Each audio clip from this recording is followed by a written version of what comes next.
Okay, hello, my friends. This is Tessa. It is Sunday. The weekend is almost over. For me, it's always the weekend, with just doctor appointments dropped in here and there. I don't go to work, so I'm never sure what day it is.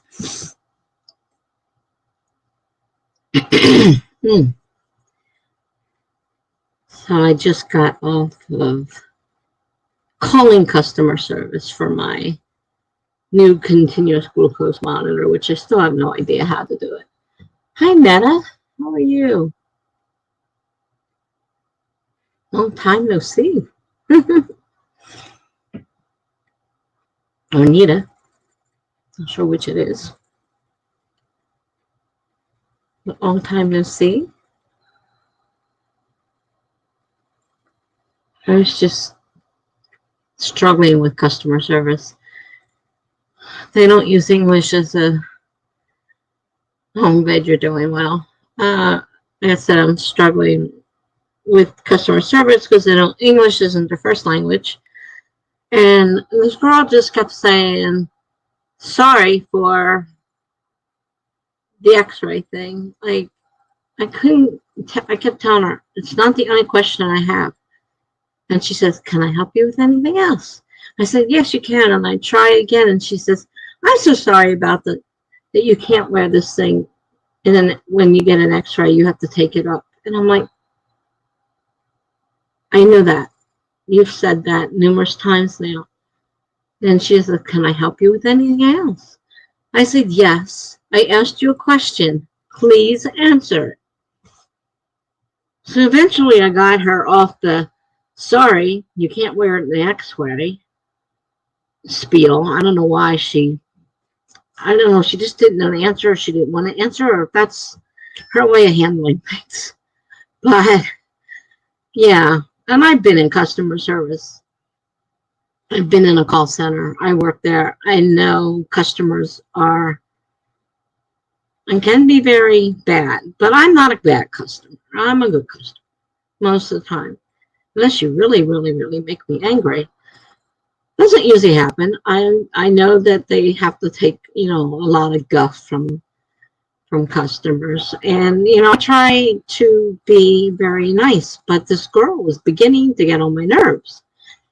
She just kept harping on this one subject when I said, and asking me if I have another question, and every time I tried to ask her, she didn't answer it and asked me again. And I said, listen, you asked me if I have a question. I have a question. Now pay attention and answer my question. Or tell me you don't know the answer. Do something. Quit telling me you're sorry about something that was already done. The conversation on that was done. We've been through that. We're on another subject now, and I need an answer. I wanted to throttle her. And I don't normally get like that, but I'm tired and, I'm just so frustrated with the whole medical thing. And this is medical related. And device is continuous glucose monitor. So I don't know anything about it. So I'm in territory over my head. My doctor won't let me in the office. He says if I want somebody to show him, I have to go to the parking lot and somebody will come out and show me. The weather's not exactly great weather for taking your coat off and have somebody help you learn how to put a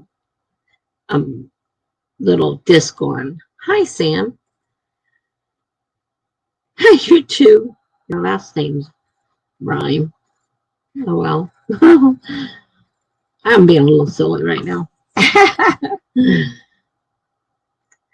So, yeah, I just got on here, like, really close to time. They got cut it really close, but I had to eat something, so it's like, we better eat now. So, how you doing, Sam? As you can see from the comments, I was dealing with customer service, and yeah, customer service can be really a pain sometimes. And I used to be in customer service. I used to be in a call center, but I was in one for a bank. And you want to talk about rude customers? Don't mess with their money. Oh my gosh. I got called all kinds of names. I got cursed out nonstop. And it's like, I didn't do it. I can't fix it. And it's like, I want to speak to your supervisor. Like, coming right up. They're not going to be able to do anything for you, but you'll find that out when you get to talk to them. Yeah, I don't say that. I just said, sure, no problem. I'll get you my supervisor. And I'm like, oh my gosh. Some things were simply impossible to do, but they don't believe that. Sam says, yeah, customer service is a pain at times. I've only had a handful of decent experiences. I did pretty good most of the time, no matter how upset the customer made me, at keeping my, tongue civil, and my customer service skills were pretty good. Every now and then somebody would hit a bad day in a bad spot and start on some rant, and they're always listening to you. They pop into your calls. And I was talking one day and I was getting really upset, and my supervisor stands up and looks at me and says, like she's like shaking her finger. And I'm like, oh, okay, that was getting a little close to being, didn't quite make it, but it was getting close to, I was losing my temper. Don't want to do that. And I didn't for most part. No matter what name they called me, how many times they called me, yes, ma'am, yes, sir. The whole spiel. I'm sorry. And you're sorry for everything. And if you ever listen, pay attention when you're calling. You were here, I am sorry, nonstop throughout the phone call. Because that's what we're trained to say. I mean, if the person's goldfish died, you're sorry. If the mail was late today, you're sorry. And this girl was, I'm sorry, in you over and over again on the same subject. Move on. I have another question. She says, is there anything else I can help you with? Yes, I'm trying to tell you. Answer my question. So, I don't know. Sometimes, and she didn't speak English as the first language, obviously, because she didn't understand. And she's very difficult, had a very thick accent. Used to have to call insurance companies when I was a pharmacy tech. And yeah, there were times they saw evil Sam. I don't normally do that to people I call because I know what it's like. I've been a customer service rep. I just let Verizon have it a couple of weeks ago. I'm like, this is ridiculous. This is your fault. Fix it. I shouldn't have to call 4 times and ask you. And then the last person says, oh, well, we can't do that anyhow. They shouldn't have told you that. I'm like, come on now. You sent me a product by mistake. I'm trying to return your product. They tell me to throw it in the trash. I said, that would be fine. I said, batteries are not allowed to be tossed in the trash. I have to take it to a recycle center, and I can't do it. I can't lift it. It's heavy, very heavy battery. They accidentally sent it to me. It had nothing to do with me. I don't even have the product it was for. But they refused to send me a label to send it back. I was so mad. Finally, one of my neighbors said they think they might be able to use it for something. So they took it off my hands. But that's when, and I don't normally yell, because like I said, I know what it's like. And I try to, as the customer, I also try to remain, very polite, civil. But those people were, every one of them, I was just ready to strangle them. Now their mobile side is fine, but their cable side, I don't know what's with those people. I just bought a brand new mobile phone from them and bought an iPhone 12 from them. I spent big bucks. I've been with them over 20 years. And I expect better than what I got, the treatment I was getting. But the cable part is, separate. So enough of that. I can write about it in my story. I have a lot of stories about customer service. So, oh man, having trouble talking the last couple of days. Not good when you're trying to talk on a stream when your voice is given out. That real crackly and hard to speak through and not very clear.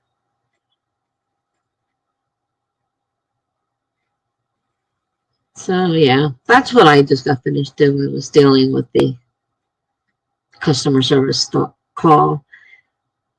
I mean, this item, it's a continuous glucose monitor, can't be subjected to x-rays. And I get x-rays a lot, and they're on for 14 days.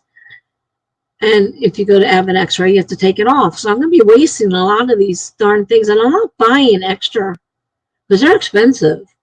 I'm not buying extra, ones to replace the ones I have to take off. Oh, that gosh. Man, this voice. Better start getting better soon. So I don't know what I'm going to do. I can't put it on now because I'm getting ready to have an x-ray.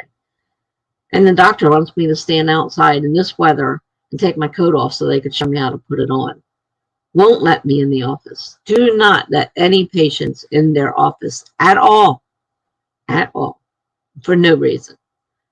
Not even to show me, because I have to take my coat off for them to have access to my arm to show me how to put this thing on. It's cold out there.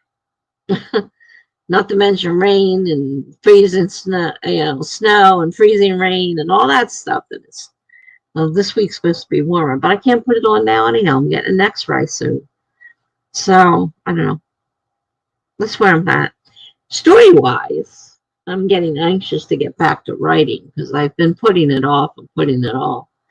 Because I have story number one, novel number one. It's not really a story, it's more a novel, is in beta readers right now. And I have a lot of changes to fix, and I decided to make the series, so I have to do some updates that connect book number 2 and so on together. Sam says, I know it's difficult to schedule things like x-rays, but is there a way to schedule them around the 14-day mark so you can take it off for the x-ray on the same day you need to change it? The problem is the x-rays are the days I get my injections. So I'm stuck on the doctor's schedule of when they want to do the injections. I don't know how close together we'll be able to make it. I mean, they give me a time and expect me to make it. They don't like it when you want to change it, but they may have to try changing it so it's a little closer together, because it is going to eventually, the time is going to add up, and I'm going to end up, without, enough sensors because of the having to take it off. So now, and that messes with my math skills. They're not really great. So I have to figure out, okay, here's when I'm having the next injection, and it includes an x-ray. So, it's 14-day sensor. I don't know. I have to have an x-ray around the 19th or the following Monday. And then the next one's on the 8th. My procedure. So if I put it on, if I manage to get the x-ray on Friday, I don't know, I got a little bit of time. I don't know how long the x-ray would take. It's not far from the doctor's office. I have to go to the doctor's office first, get the slip and all. And I have a certain time because they're giving me my drug test. So I would have to do that. And then 26.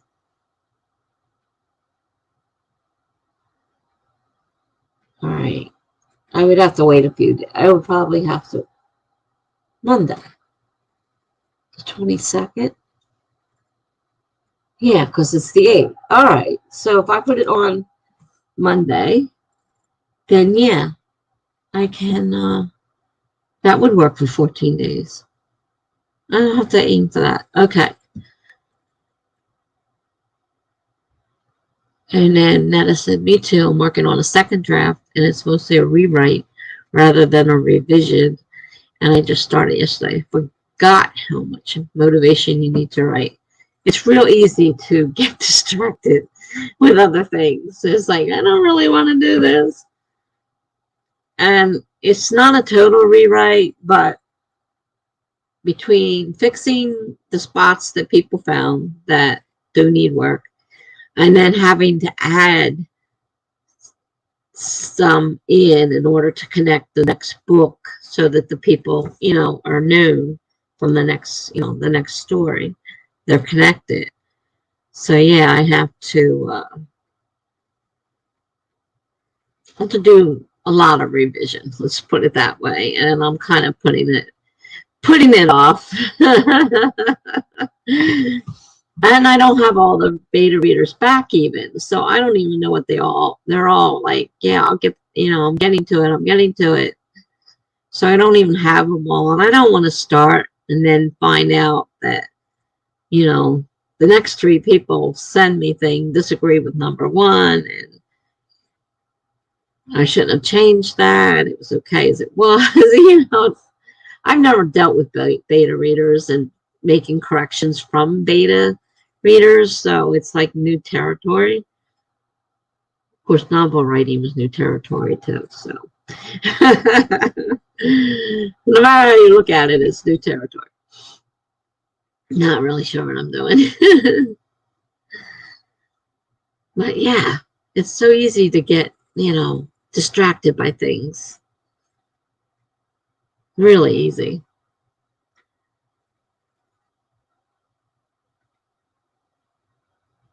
You both got this. Looks like we are all on second draft stuff. Oh gosh. Everybody's doing the same thing. And I'm like kind of anxious to get started because I have a few ideas on how to connect book 2 now. It's, I'm going to have to add some characters to book 1 in order to connect book 2. It has to be a connection somehow because I want them, I don't know if you 2 are around, but I want them, the old kind of old style mysteries where everybody in the town, it's a small town and everybody knows each other. And each book is the same people, except that, somebody dies out of each one. So every now and then they add new characters so they can, eventually murder them off or whatever. You don't usually murder off the main characters. It's usually somebody, So that's what I'm aiming for. That's what I want to do. You have to cut a bunch of characters. Well, most of the comments so far is I don't have too many characters, thankfully, because I do definitely have to add at least 1, if not more, to connect this, book 2 to book 1. And I don't know how to do a series, and I want it to be one of those types of series. It's a small town, everybody knows each other. So they're all, you usually hear everybody's in each story, so I have to kind of like run the whole thing together. So it's not just, but I started using point of view characters because I liked being able to, show what was actually going on and not trying to tell a story, like with the point of view characters, you can, do it as if they were, what they're actually seeing, and you could see things that you wouldn't necessarily see in a told story, a narrated story. But I don't know whether I should continue with some of them being point of view characters. Like my first one is, quite a few point of view. That's the other thing I was told, that you shouldn't have more than a couple at the most, unless you're like Neil, what's his name? Neil or Gaiman or whatever his name is. Unless you're some great writer that can handle that stuff, you shouldn't be doing more than 1 or 2 point of views. And then what do you do with the rest of the chapters? Do you have to come up with a chapter name, or are they just chapters? It's like having a Gaiman, yeah. whatever his name is. He's not somebody I read. Let's put it that way. I've heard his name many times though.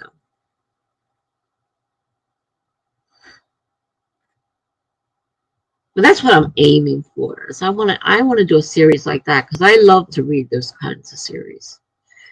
Everybody's, you become part of the story, you become part of the life.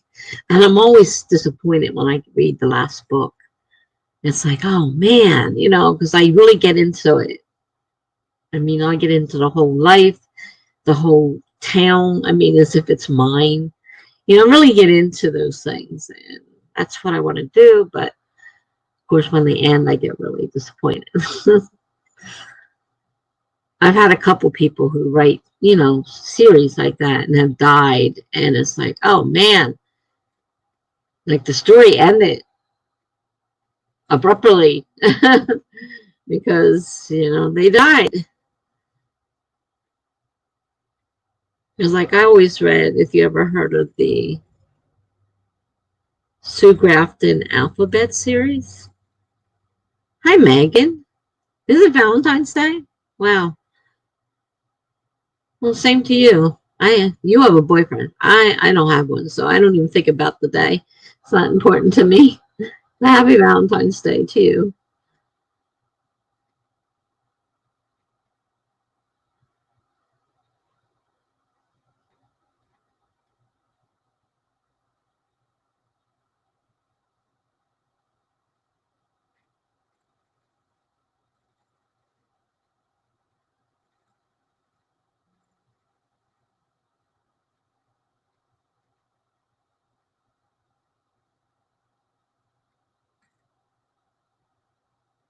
I do have an idea where I'm going to try to connect the story. I think it'll work. But I have to go through these stories again and get the names of all my characters. I don't remember them all. Figure out how to connect them, how they're going to connect, whether it's job or school, kid-wise. Exactly. They're all going to live in the same town. I want it to be one of those, small town mystery. Megan's going to be working on coming up with new novel ideas. I'm tired of editing, could use a break. I haven't been editing for a while and I have to start. I keep putting it off. So I understand the editing part of it.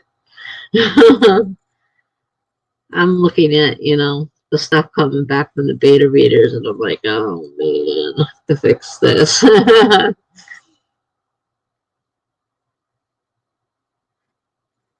coming up with new novel ideas. I don't find it easy. I know some people just, pop them out like they're nothing. I find it difficult to come up with ideas. Actually, that sentence could be taken both ways. You're coming up with new novel ideas, as in a book novel, or you're coming up with new novel, as in brand new ideas. So that word novel there works for both. Nanda says, that's fair. Do you have any ideas that you really like as of now?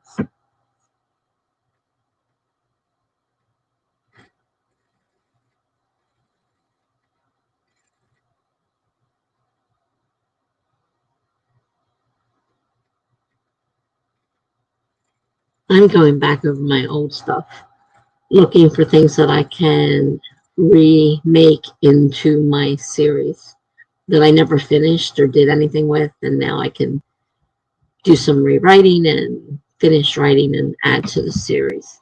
That's what I'm planning anyhow. But it's going to take a while.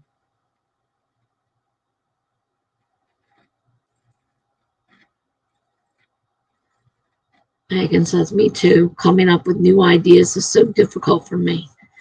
Oh, gosh. I'm terrible. Unless something pops into my head. I got the second one that's running on my blog as a prompt, a daily prompt piece. And it turned into a story, which just started me on thinking, if I change this, I could create, connect it to my other one and create the series. So that's what I have. But that one just kind of popped in my head, and it was like a freak thing. Like, they don't happen often. I got to grab them when they do because, geez, they're few and far between. Megan says, I currently have no ideas at all, an empty brain. Oh, it jumped. No, I did do that one. Coming up with new ideas is so difficult for me. Yeah, I agree. It's horrible. But some people can just whip them out like they're nothing. So, when I was doing the articles, the nonfiction articles on bipolar for the blog that I was working for, one of my friends is like, there's tons of stories out there, and she's throwing things at me and all these articles and stuff, and says, you can get ideas out of here. And I'm like, I don't see them. I'm sorry. She sent me envelopes full of stuff and titles, emails with titles upon title upon title. I'm like, I can't write this stuff. I can only write what I know. I mean, I have bipolar disorder. I can write about the stuff I know and back it up with some stuff from research. But she was just, you tell her a word and she'd come up with a title for something. I'm not that. I don't have that, unfortunately. It would be nice to be overflowing with ideas. I've heard of so many people complaining because they always have so many ideas and not enough time to write them. And I'm like, wish I could even think of an idea, let alone have too many of them. Sometimes brainstorming, it just makes you frustrated, and you're sitting there trying to come up with ideas, and just sit there. You feel like you're sitting there, and you're running your brain through stuff, trying to come up with ideas. It's not easy. Definitely not easy.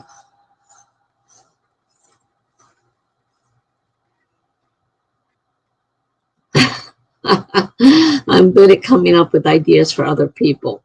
In marketing, I always had a ton of ideas. I wish it would translate to ideas for writing. Oh, wow. I have trouble with ideas, period. I don't think I could come up with something for somebody else either. Most of the time. I sincerely doubt it, anyhow. Okay. We have somebody new here. Hello, Maya. Welcome. Haven't seen you before. My name is Tessa. Having a lot of ideas is both a blessing and a curse. Trust me. Sometimes you want the ideas to slow down or pause for a minute. I have heard people say that. But as being of the persuasion of never having an idea, I wish I had more. So, yeah, I guess it can be a problem. I would just be making lists of, if I could actually think of some, be making lists of them. But nothing. I mean, it's hard for me to drag out. And I had originally started a second book I was going to do for this one I wrote. And now I realize that it's not going to work, at least not now. So I had to push it aside. So now it's like number 4 in the line. And I got 2 others, but they have to be refitted and reworked and rewritten and everything to make it fit up with novel number 1 if I want it to be a series that goes together. That's basically what it amounts to. So, well, if you guys want, we can start on a sprint. I am losing my voice. We can start on a sprint. I know Megan prefers 25. Is 25 okay with the rest of you guys?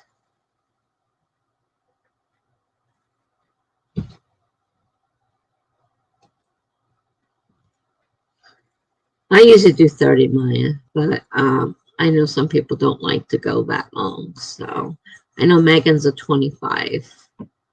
She prefers 25.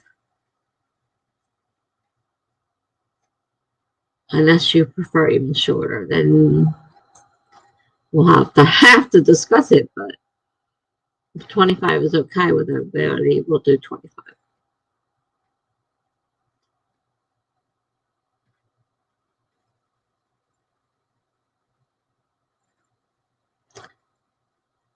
Okay, Sam says 25 is good. You know, Megan likes 25.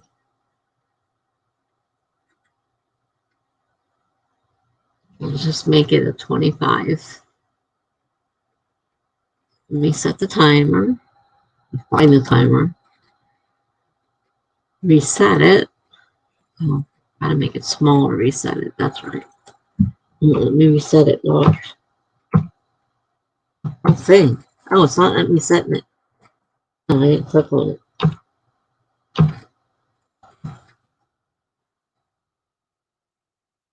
Okay, so we're going to start in 5, 4, 3, 2, 1, sprint.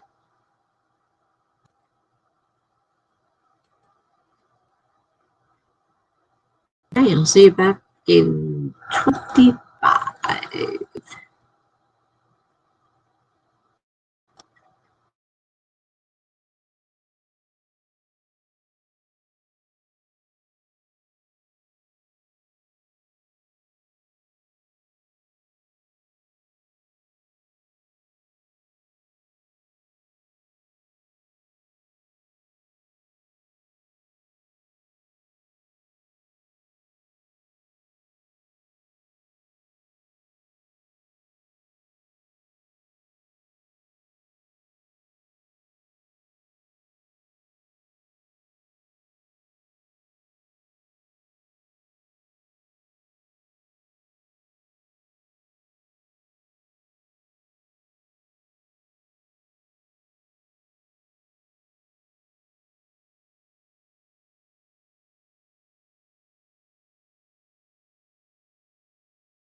Okay, that was quick. I seem to have lost one of my pieces to my story that I'm writing on the blog, so I'm going to have to redo that section plus today's. And for some reason, my arm hurts again, like it did right after I got my vaccine. Now, that was on the 1st. So 2 weeks ago, I got that, and it hurt for a few days, and then it pretty much stopped there after that. But today, my upper arm muscle aches like I just got the shot. I don't know what's going on there. How did you guys do?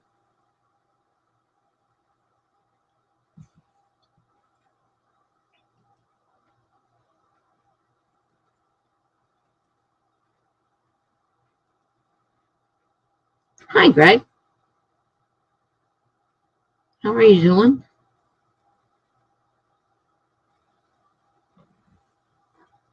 We just finished sprint number 1.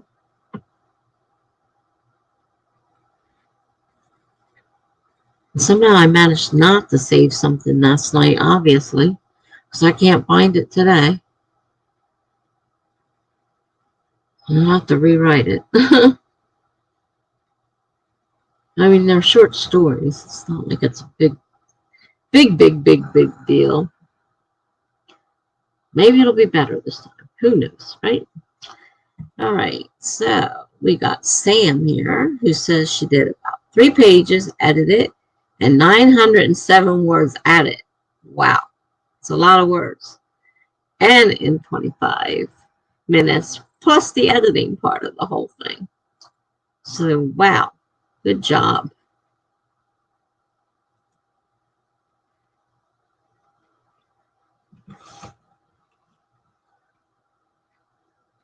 I started shutting down tabs, trying to make some room appear so I can see what these darn tabs are. Can't really. Never been able to be minimalistic and have just a couple tabs open. I always have to have everything because I want instant gratification. It's like, I don't want to have to open the page up later. I'll just leave it open. And I've got millions of tabs open. They're so tiny now, you can't even see what they are. I can't even find the timer half the time to turn it off. It's driving me nuts. Greg says, I'm a bit frustrated today. I finally heard back from the proofreader about my chapter 2, but something went wrong with the file, so I cannot actually see any of her comments or annotations. Wow. That would be very upsetting for sure. Hopefully she can send you another file that's not corrupted.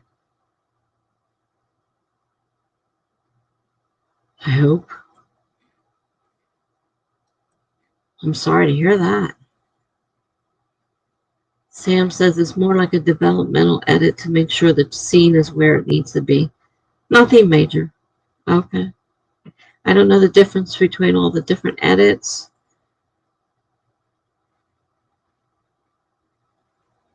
Writer says, oh no.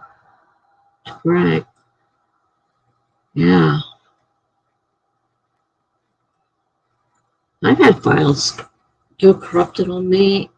I've got files I can't find because when OneDrive decides to take over my computer, it took files that were files and made them something else, and I can't find things, and it's driving me crazy because a lot of my writing got lost.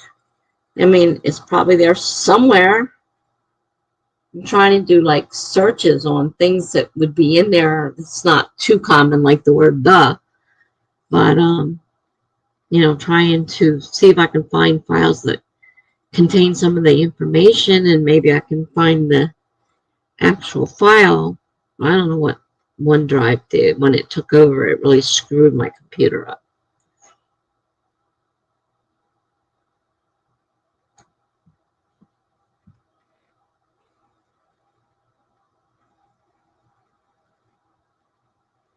Anybody else get anything?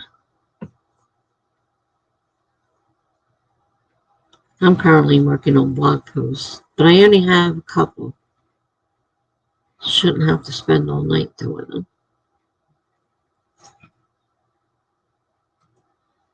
Greg says, I'm sure she will send me another file, but it's just more waiting. I'm also not sure how much work she needs to do to fix it. Could be just changing the settings to share her comments, or painstakingly having to move everything over to something else. That's really bad. I'm sorry. That could be quite frustrating for both of you. I mean, it's not any easier on her either. You're waiting for your file, but she's got to recreate something that got screwed up somehow. Hopefully, it won't happen again.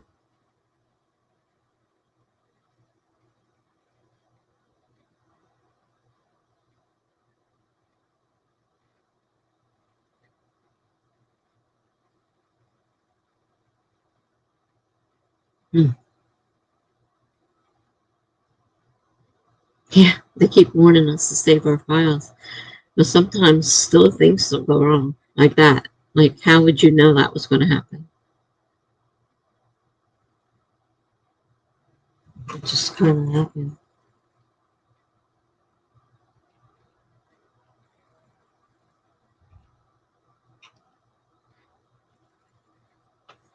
Church bells were just playing. I got my window open. I kind of enjoy listening to that. I don't know if it's every hour or every couple hours, but on the hour they play. And my window's open so I can hear it pretty clearly.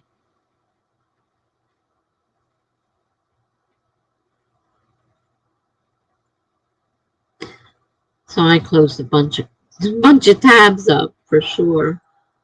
See a little bit more now. But then I was looking at the file that I was writing yesterday. I was in the middle of it when I went to bed. But now I can't find it. And the way WordPress is now, it's not easy. Used to be easy. But they, when they make improvements to things, they always manage to screw things up and make it worse than it was before they started. I don't know why you have to constantly change things. Something's working fine. Leave it the heck alone. They keep updating their editor, and it's always worse. Always. Just you start to finally get used to it, they update it again.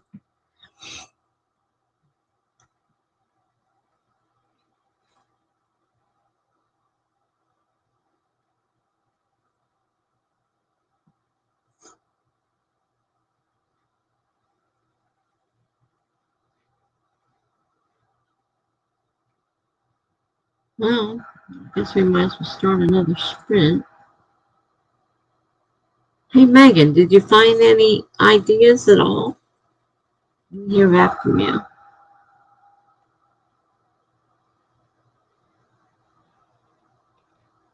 You were here looking for ideas.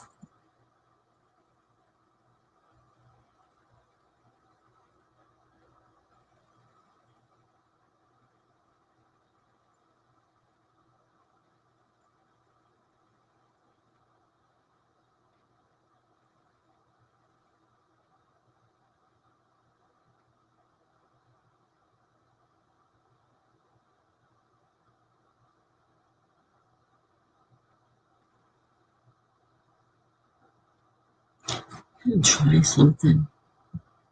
See if I can get to the draft that I had already started. I don't want to do it in the new WordPress. Maybe I can go through the old one. Hi, Allie. You pop up. Pop up. She just pops up suddenly.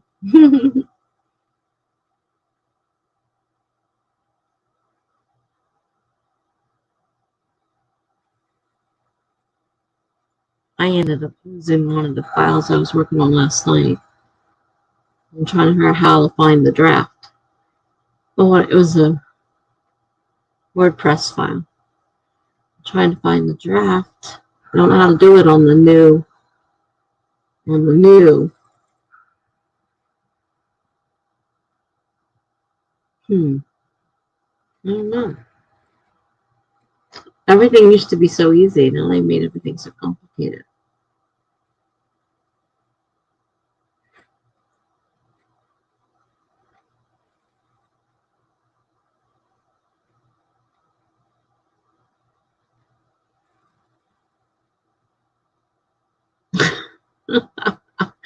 Resetting passwords. He signed it in on new phones.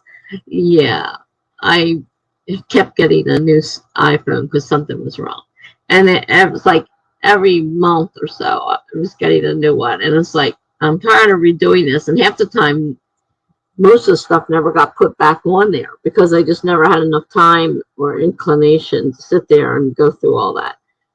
And each time I do it, I put less files back, less apps back on there because I hate redoing all the setting it up and the whole thing. It's a pain. And like I hate that some apps will let you just sign in once and you're signed in, and some make you sign in every time. I don't remember passwords and usernames for everything I have. I have a book for that here because I can't remember them all. So I hate when my phone makes me reset something, but it won't hold the settings. You have to put the information in each time you want to use it. Annoying.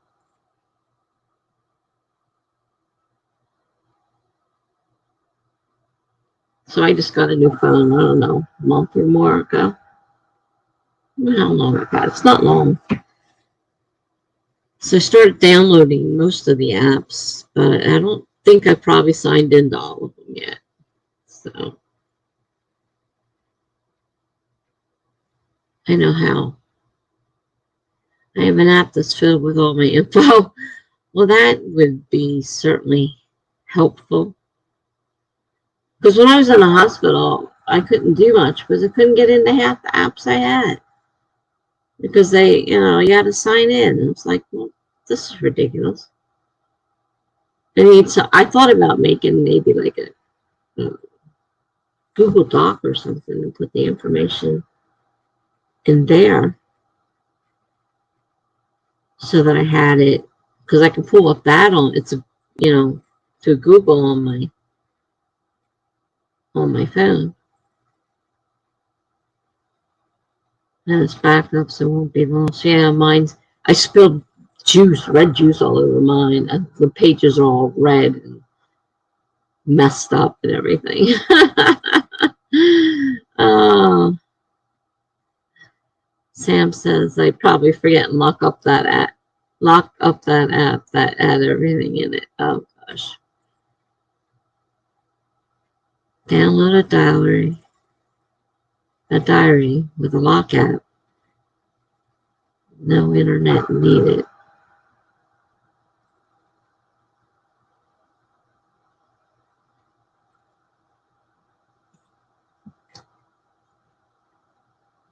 From the App Store? I'm not sure. I understand.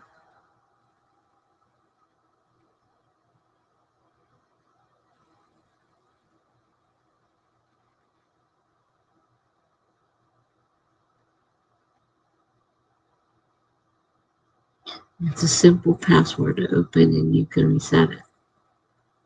But is it on your phone? Is it a phone app? What is it?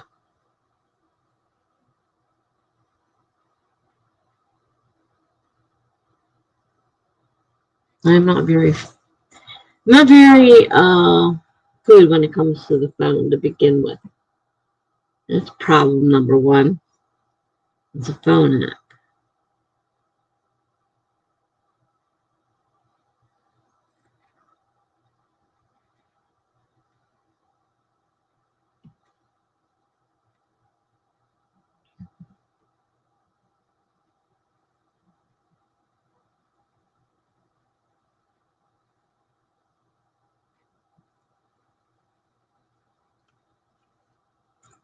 Because there's been times when I've gone into the hospital and it's like, great, can't get into any of this stuff. I don't have access to it, and I don't remember the information, and my kids aren't at my apartment to get it for me. I started putting notes in. I wonder if I ever continued that or if it ran out of space or what. Or maybe that was the old phone. I honestly don't remember. I'm constantly in the hospital. So for me, I really need to have all that information at hand.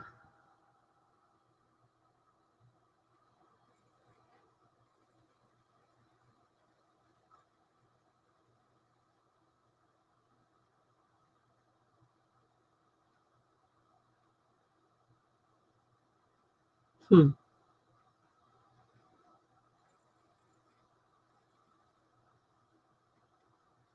I was reading a book and taking notes. I'm like, what? Oh boy.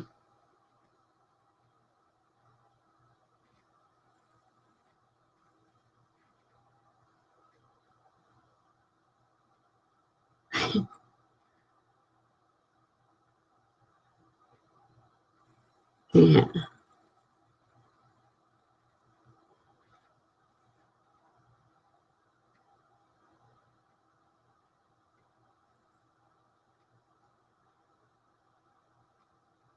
Hmm. Got notes on here too.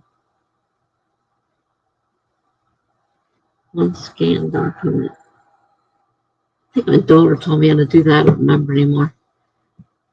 Put an extra copy in your hospital bed.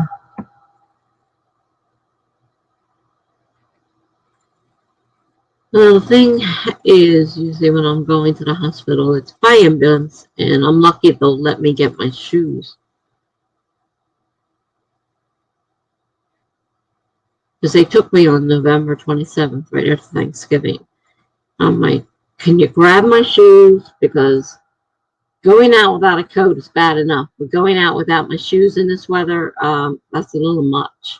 And it happened to me before. It's not the first time I've arrived at the hospital in my suit clothes, no shoes, nothing, no coat, no shoes, no nothing. And I had to go home that way. It's like, they're in a rush.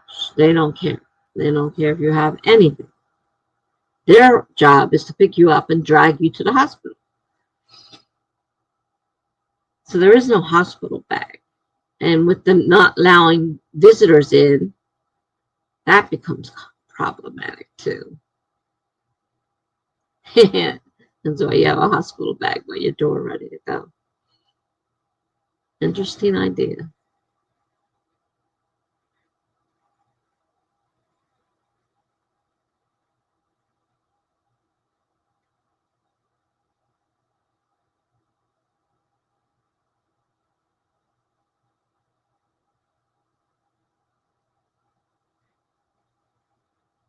Hmm.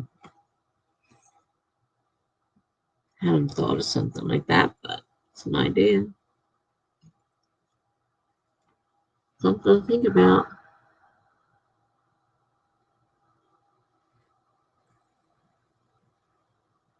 If they'll let you or they'll grab it. I'd say they were a pain in the ass. It's like, we gotta go. I said, could you please just grab the shoes? You don't have to put them on my feet. Just put them on the stretcher. So I have them so I can come home. Uh, I had, because I only wear shirts up here. It's so doggone hot. Shorts and t-shirt. So, and nothing on my feet. I'm always barefoot. I hate shoes. So when they got there, I had, for one thing, had just woken up with the stomach pains and didn't know what was going on anyhow. But it's like, I'm not, like ready for this. And they don't allow visitors now. So getting stuff afterwards is hard. Before I'd just say, tell my daughter, go to my apartment and get my stuff. It's not quite so easy anymore. Plus, she can't get in half the time. We used to have a code in the lock. Now, of course, it's a keep up. And I have to pay money for one for her, and she won't let me do it.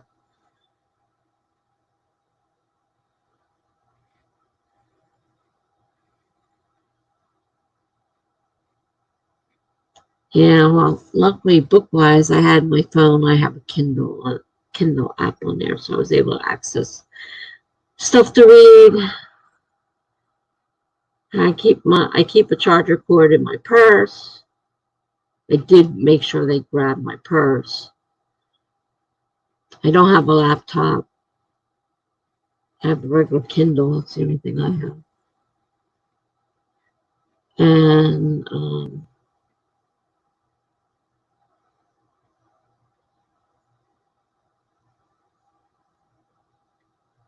the shoes were the one thing. It's like, I need shoes, people. My feet are bare. It's November, the end of November, beginning December. It's cold out there. I'm going to come home eventually. I need to have a few things, since I know you're not going to allow anybody in that hospital. When they sent me to rehab, it was a pain. They're like, well, she can bring, the stuff up and leave it with the guard, and the guard will bring it in, and then we'll take care of it. Oh, God. There's no visitors. Just couldn't bring it to me. I couldn't even pay my rent.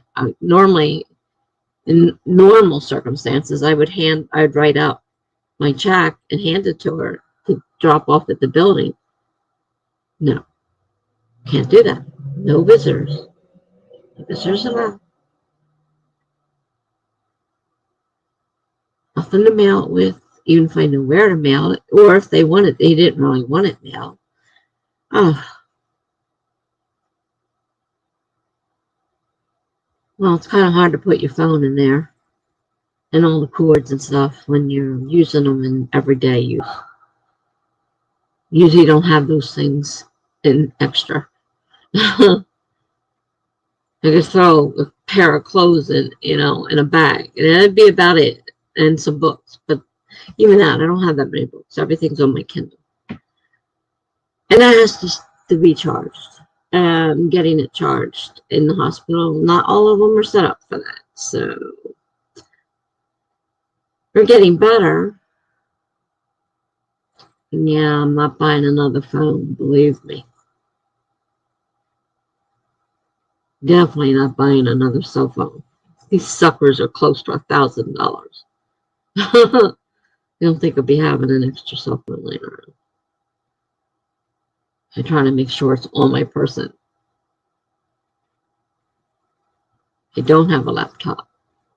I have a Chromebook. But everything has to be charged. And my last experience was not so great. It's very difficult getting anybody to help me, getting the plate up. The cords are too short to reach from the wall to the bed.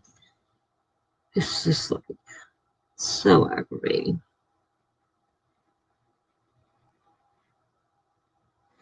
Extra cords. I wasn't talking about the cords. I have an extra phone cord.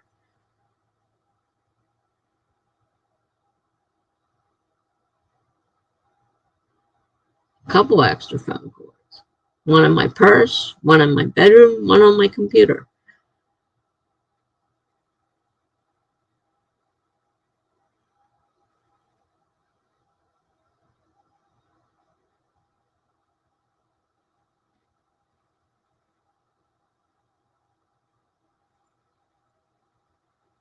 And I'm a little leery about taking expensive items. Bad enough my cell phone's there.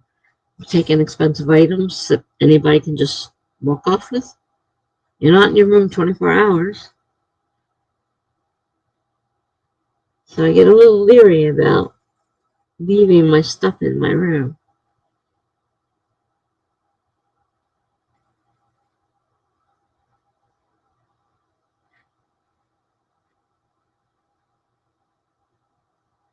Well, it's 2021. I haven't been in the hospital yet.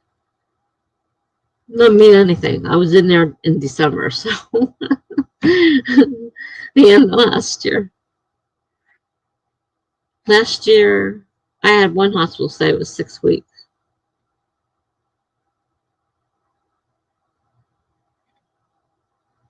Favorite hoodie got stolen in a psych ward. I don't doubt it. I'd just say you can't take that stuff and leave it around. There's no way of really locking it up. It's a shame they don't have a setup that you can, you know.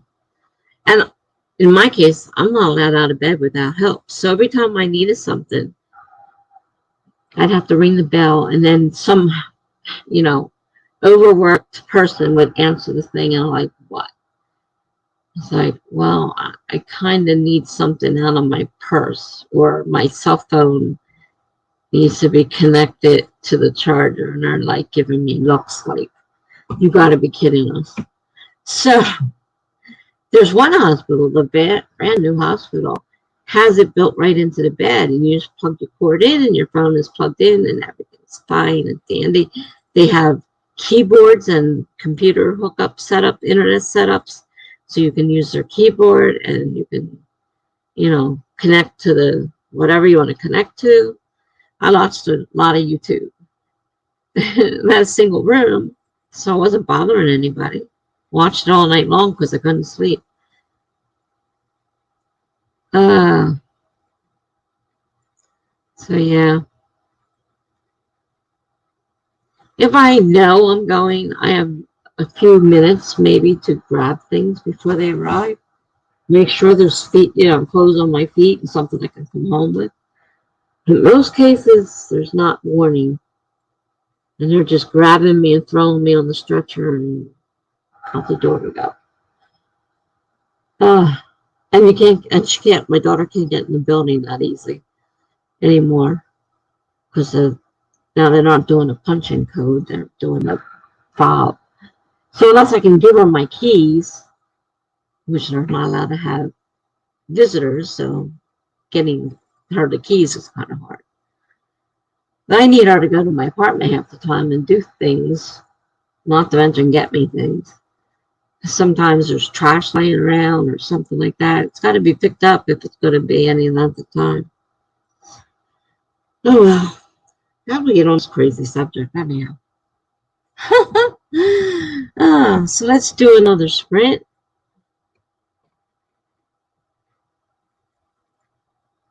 Do one more 25 for now because I don't know who's still here.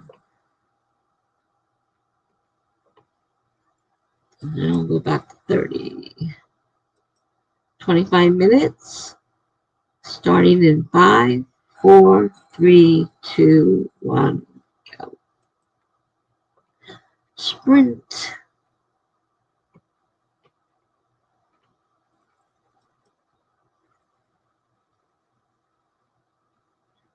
Sam says, yeah, most hospitals are in need of upgrades so they can set up better for patients and nurses.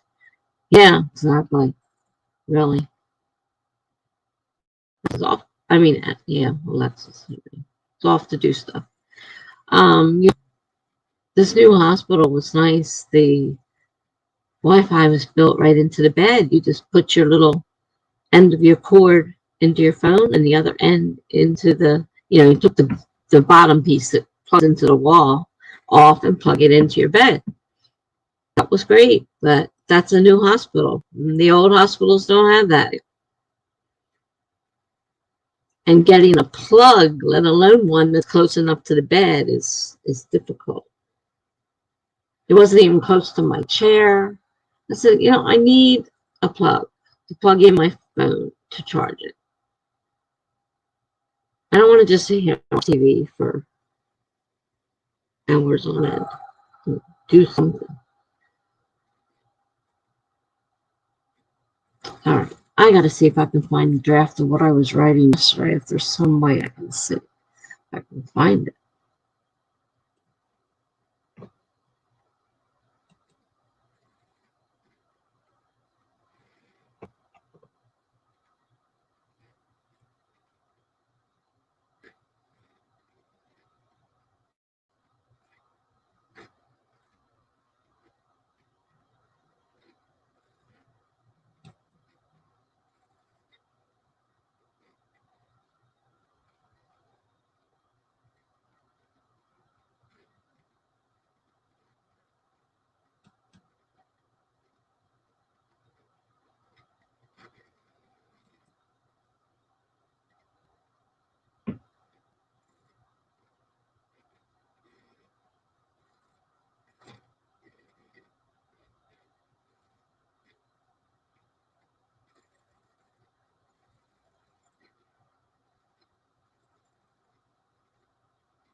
Alrighty.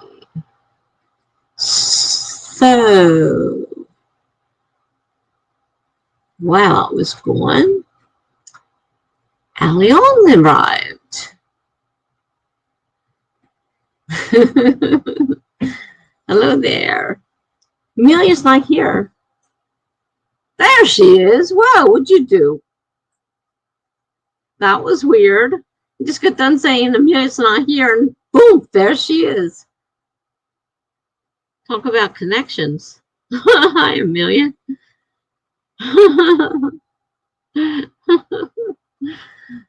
Oh, my goodness gracious. Allion arrived just before you did, and I just got done saying that you weren't here, and boom. You guys are in connection there. That was funny. I was writing a story, which I had to rewrite because I lost. I think I found what I was working on. It was hard, though.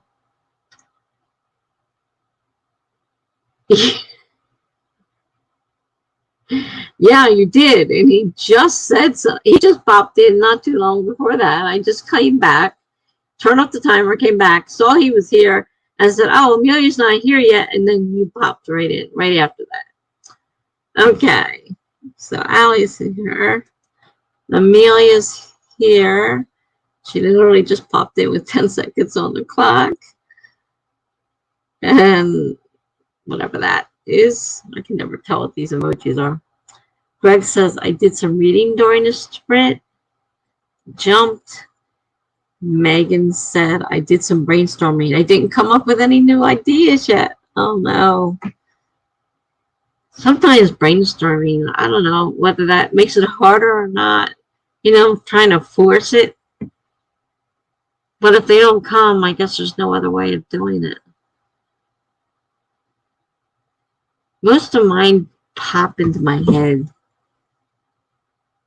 Like if I sit here and just sit here and just sit here, I wouldn't get anything. Oh, boy.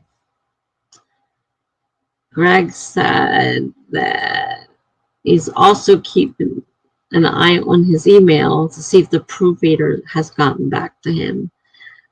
Unfortunately, the file she sent him was corrupted and he didn't get it. So he's a little anxious, understandably. He was hoping for that file of proofreading to work on. Sam says 790 new words and 4 pages reread. Good job. Good job. I'm working on my long story prompt. Some of you may not know what I mean. I'm writing on my blog. I write for prompts, and this one's a everyday prompt. She gives you 3 words that are unconnected, and you have to write a story or a poem or something.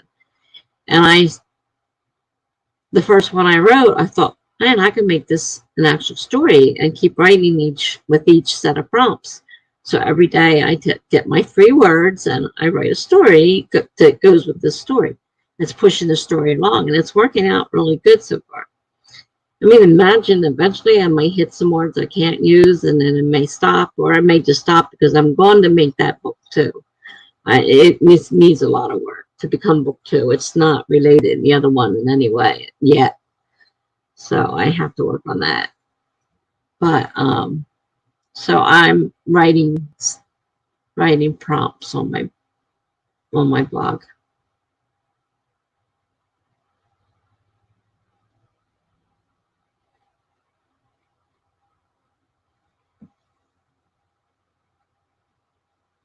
So that's what I ended up doing. After I found the file, which I couldn't find at first. Took me a while. It says great.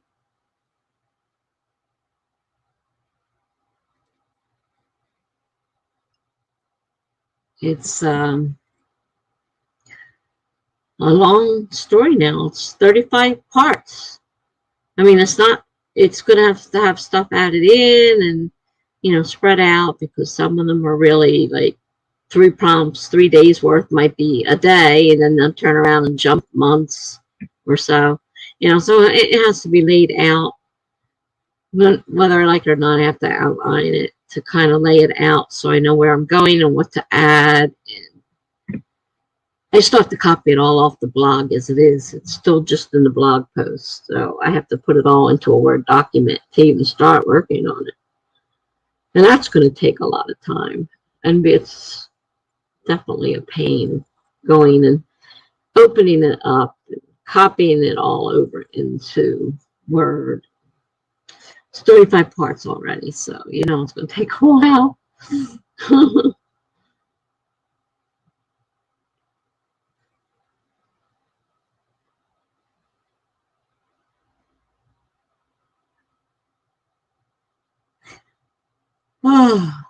Oh, stop yawning. I'm hungry. I'm yawning. Jeez.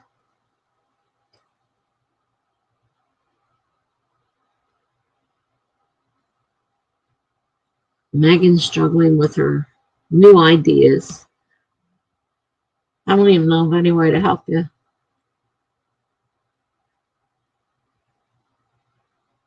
Like, I don't have a set way. I don't know if you have a routine that you follow to come up with the new ideas, or to stare at a wall, or read through a book. I mean, I don't know what your routine is for getting ideas. Mine usually just pop in my head.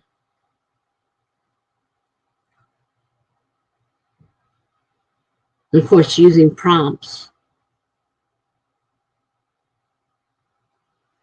This one is all prompts so far.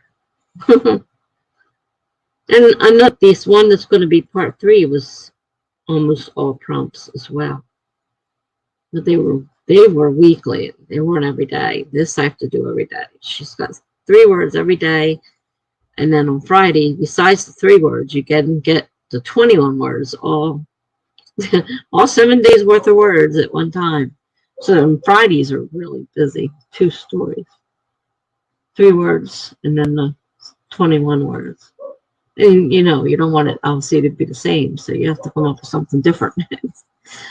It's been interesting.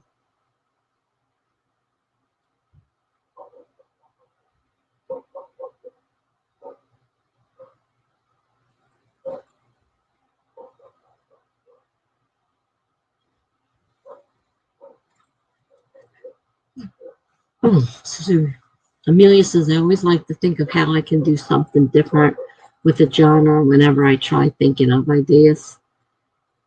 But that's just me. And Sam says, I've gotten a new story idea by looking at name generators and imagining a character to fit that name, then a story to fit the character. I don't know if that'll help. It might.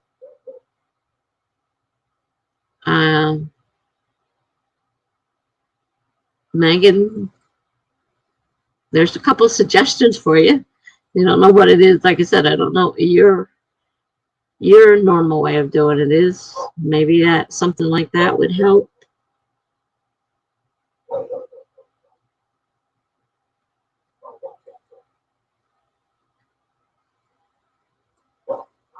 And of course, prompts. Laura's doing all those prompts and writing stories from all these prompts. So, and now even BA is joined in. He's using one of her prompts to write a short story series. So I know you don't write horror, but it doesn't necessarily have to be horror. It could be kind of mystery-like too. I guess, I don't know. I think Megan would argue more contemporary. Or actually, I think you were redoing an old story there for a while. Megan says, yeah, I can always try that. Doesn't hurt to try. Give it a try and see what happens. May not work, but it may. So yeah. get a really wild name and try to figure out what that person is like, it does. I'm not sure if I could do it that way.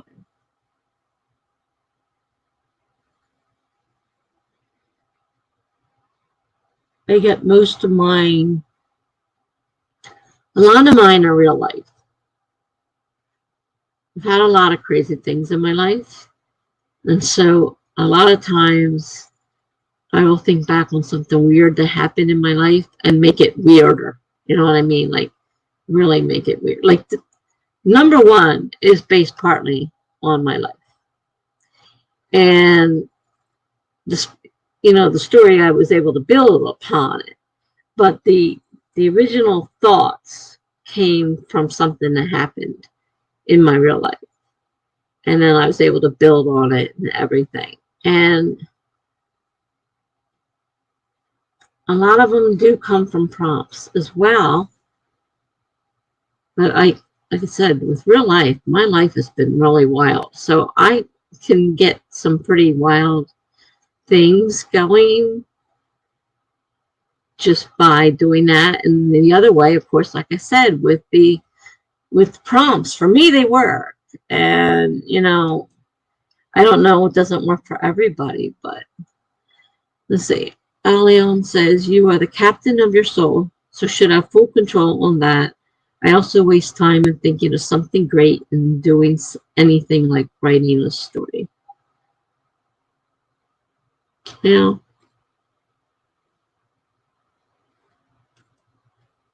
But this is wrong, I know. I am also struggling with this a bit. Yeah. It's sometimes coming up with a story is difficult. I know there's plenty of people out there that say, oh, I've got so many ideas, I don't know what to do with them. But for me personally, I'm not one of those persons. And I really struggle. But I find that building off of weird things that have happened in my life and adding to it, or using prompts. I even do picture prompts. Sometimes that picture will strike something. I can look at a picture and imagine what happened in that scene, that I'm staring at in that picture. I do a lot of that as well. And sometimes they do turn into more than just a short little story, a little flash fiction piece. Sometimes they end up being much more. And I've done at least two of them have been at least from prompts on my blog, where I just kept going each week with the same prompt, writing a story, using what I was given and writing, and coming up with something out of it. I mean, not every prompt works. I've gotten a lot of prompts that I just sit there and look at them and like, I'm going to pass this week because nothing comes. And other times I'll look at a picture and immediately something comes to mind. So there are different ways out there, but I'm also one who suffers trying to come up with ideas. Right now I've got a few ideas that more than I realized, because there are quite a few stories that I started for NaNoWriMo that never went anywhere. But now I can go back and look those stories up and try creating them into this mystery series I want to write. Some of it's there already. There's something to work with. They're not completely from scratch because I've done a lot of NaNoWriMo, but most of them I don't complete. This time I did. It doesn't always happen that way, unfortunately. So right now, I kind of have several things that I can go back looking for on my computer, of course, or on my blog. Some of them are on my blogs, and take them and create. Because story number one is something that few things that happen in my life are incorporated there. The two main characters are built on, well, the guy is himself. The wife is a mixture of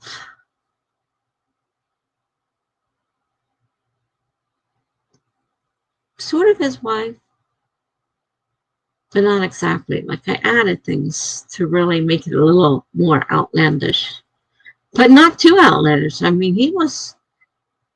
the guy was like that. And, he always amazed me when he told me what he did to his wife. I'm like, you're kidding me, right?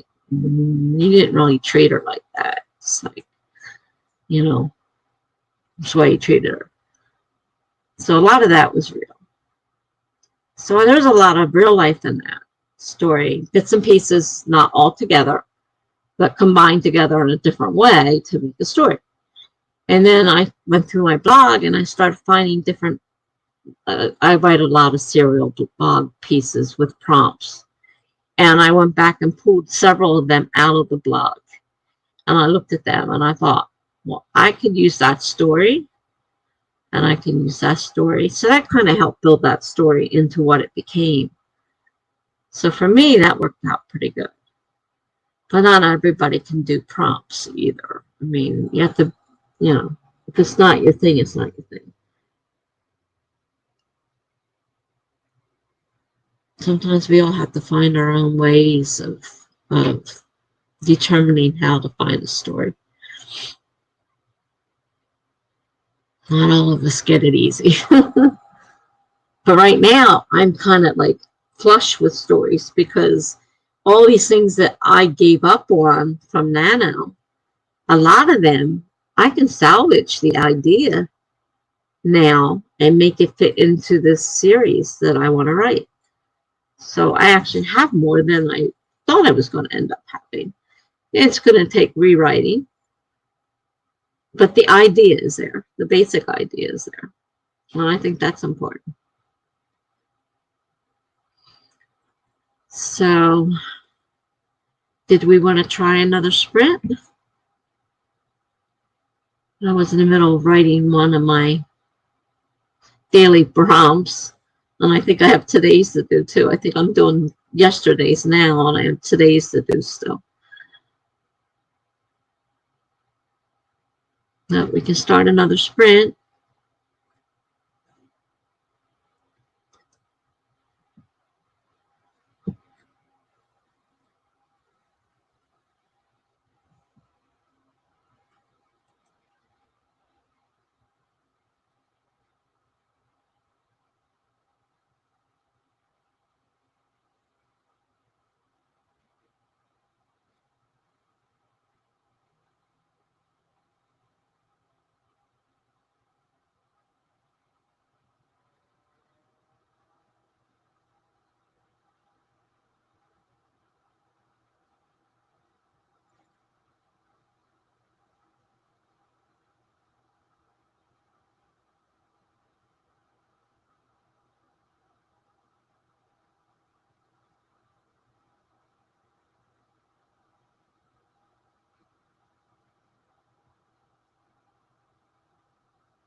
Okay, we're ready for sprint. All right.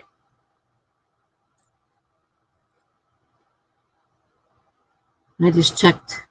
I put whenever I had checked my Instagram. I just put a comment in there for early on. So that's what I ended up doing. All right, timer. I can find the dumb thing. All right. We got a 25-minute timer set to go in 5, 4, 3, 2, 1, sprint.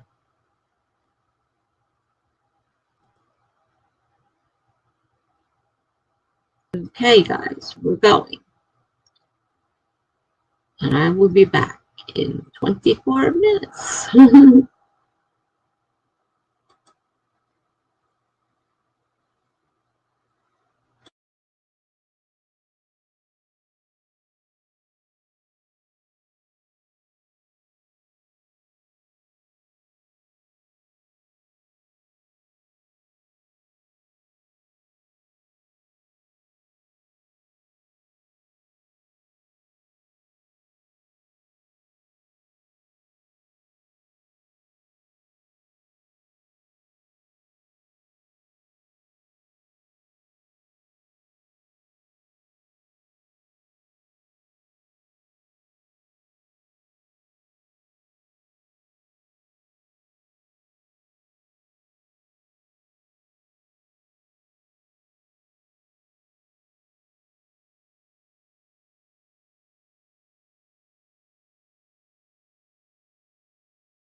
Okay.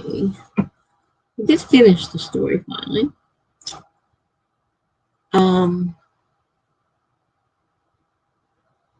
Having trouble posting it right now. Paying that reading. So what did you guys get up to?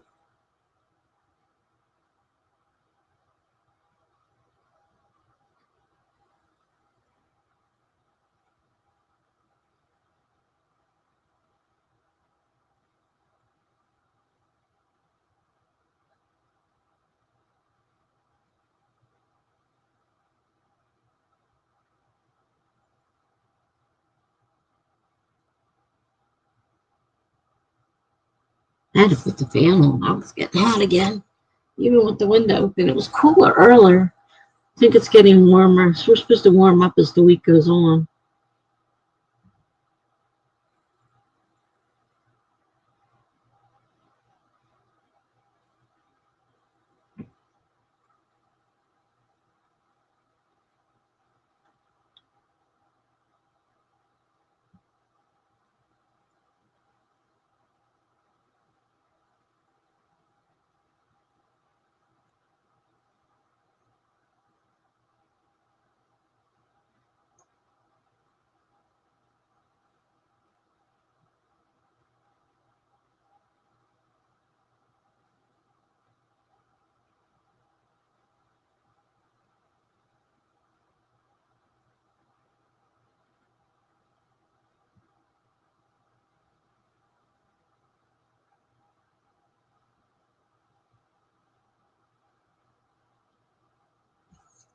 All right.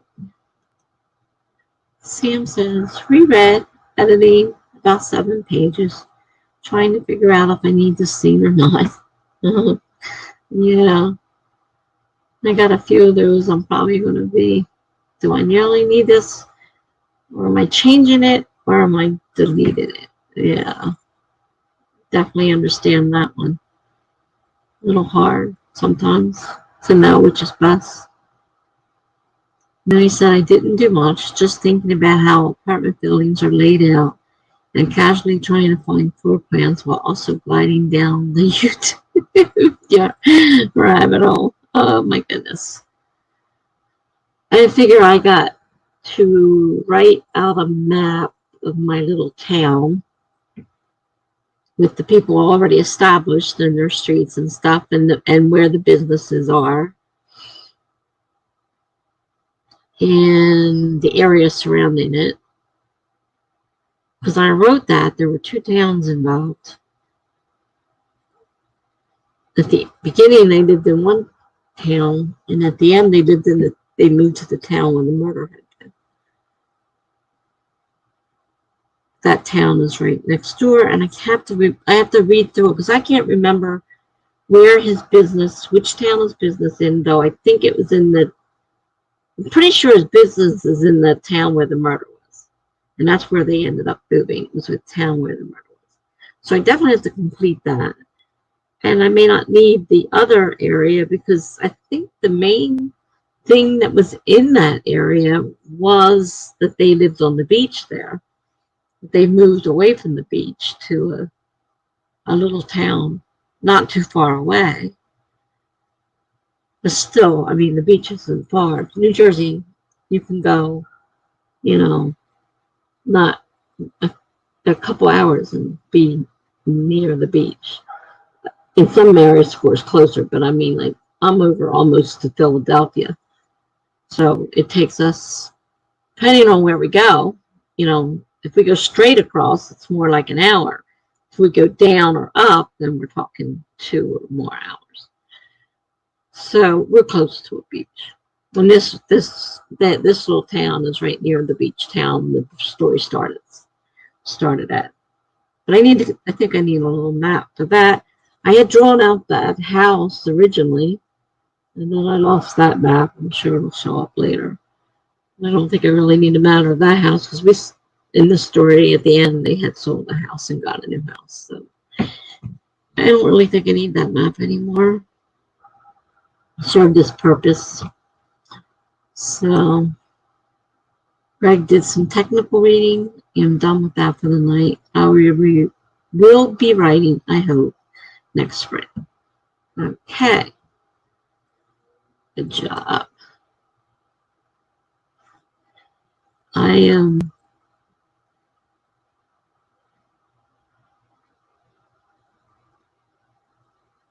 got so much to do, I'm overwhelmed. I just don't know what to do or when to do it. And I keep getting more and more piles of paper, and I'm trying to eliminate piles of paper. And it seems like I just keep getting more and more piles. It's like, oh my gosh, like I need to create, files online. Like I have lists of names. I should create a list of names online in a file. So it's not all over the place. I can just open a file and there's a list of names. I think I'm going to do it by decade, by the US decade. Every 10 years. So if I do every year, I'd have millions of names and they'd be all repeats. There's still going to be repeats, but I want to know by what year the names are.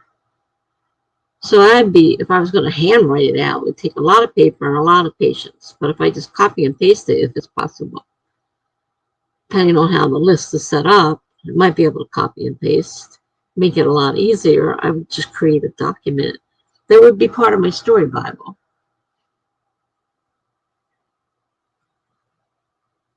Yeah. But I may not be able to copy. You can't. You can take Excel files and make several different worksheets.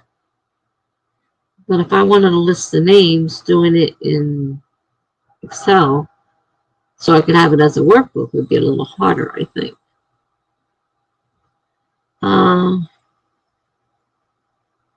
Rag says, I know the feeling of being overwhelmed with projects. I like the following saying. How does a mouse eat an elephant? One bite at a time. Yeah, but how do you figure out which bite you want to bite? How do you figure out what's going to be the first bite? That's my problem. Allion said, sorry I didn't write. I especially enjoy chats and professional advices here. We're studying academic subject all night. Right now, 5:40 a.m., so going to have a tight sleep as my 10 a.m. my first exam starts. Wow. Well, we should plenty of luck on that. Good job. You don't have to read. It's not a requirement. You can do whatever it is that you do. You can study, as you said, you were studying, that's pride. And there's always the chats and advice that you can get from other people here. So, okay, so it's 5:40 a.m. where you are. So yeah, it's definitely time. If you have an exam at 10, you really need to hit the sack. So good luck. Good night.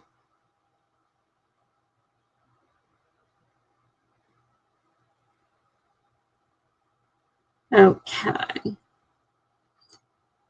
Yeah, but that's what I was saying. I know the saying about, eat an elephant one bite at a time, but how do you figure out which bite to take first? There's still too much choices. I don't do well with choices.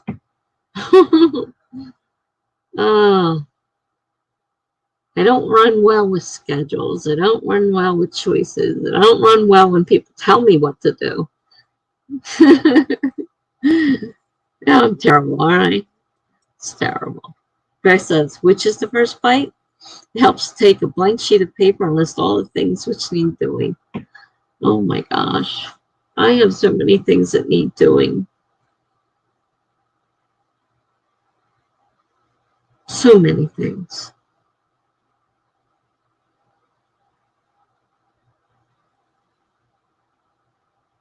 And I get lose focus so much. So it's like I start something and I want to do something else.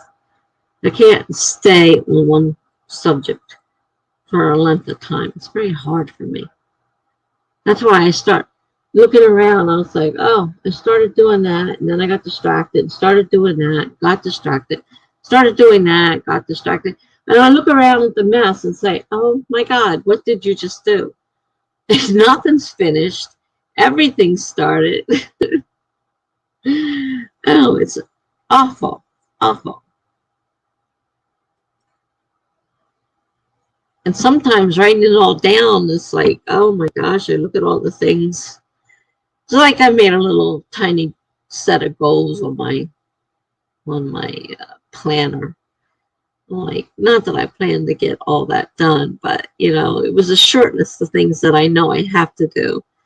But really, there's a lot of things I have to do, like getting rid of this piles of paper, because I'm losing things now. I can't find them, and then they fall on the floor, and then they become even more jumbled. And it's just like, oh, I don't know what I'm doing. I write so much stuff down that I never use it again. Ah, terrible. So, yeah.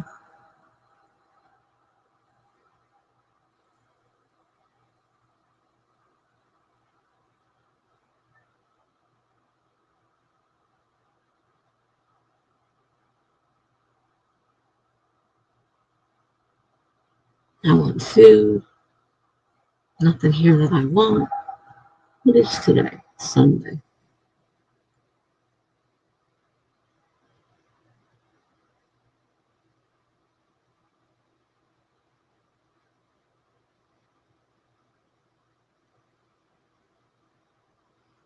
I was shocked the last time I looked at Uber Eats. I'm like, you gotta be kidding me. That much for delivery? It costs more for delivery than the item I wanted to get.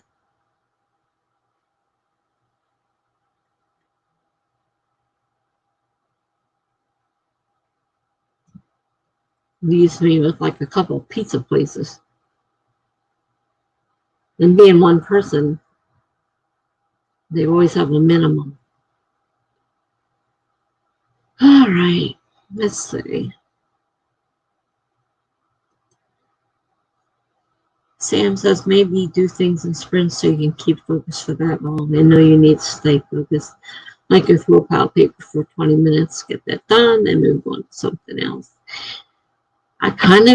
That's one of the reasons why I do sprint so much, because I need some kind of focus, and it gives me something to focus. Otherwise, I'm all over the place, but I'm still all over the place. I just can't seem to get done anything. Sam says, yeah, we won't get all done during that sprint, but little by little it will get done.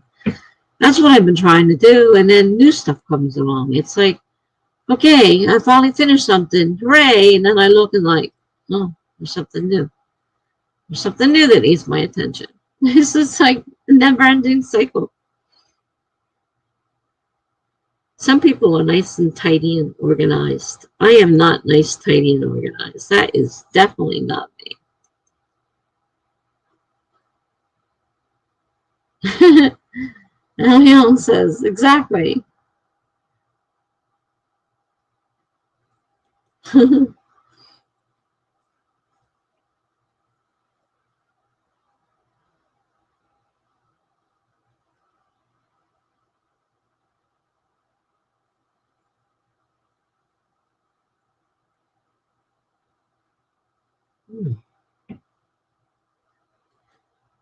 Yeah, life is a mess, Sam. Life's definitely a mess. Mine is, anyhow. I know not everybody lives like I do. I just can't seem to keep myself together. Never have. I have ADHD too. It doesn't help. I'm like totally unfocused. I have bipolar disorder. And sometimes that messes with things, because sometimes I either feel like writing or I don't feel like writing. It's like, yay, I'm excited. Let's do this. And then it's like, oh, hell. I don't want to do that. Go away. Leave me alone. Ellie Ellen says synchronizing time with writing. Yeah. It's rough. Sometimes I feel, oh, excuse me, full of energy and ready to dive in. And get things done. Other days, it just feels like I'm overwhelmed again. You know? I'm overwhelmed. I don't know what to do with anything.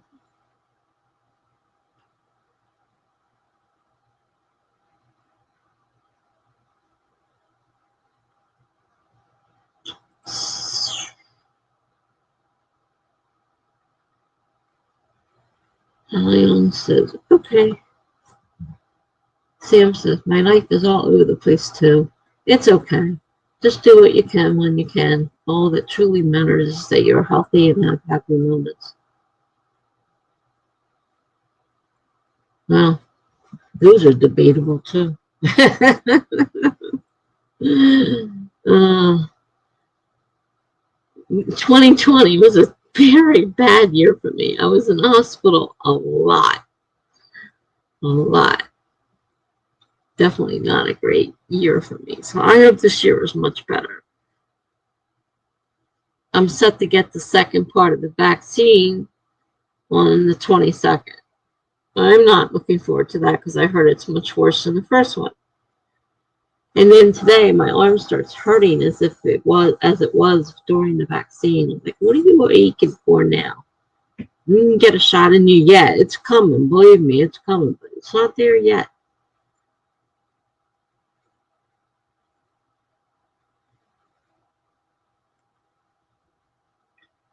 This year will be better, yes. I hope so. I definitely hope so. It's not starting very good. Honestly, it's not starting very good.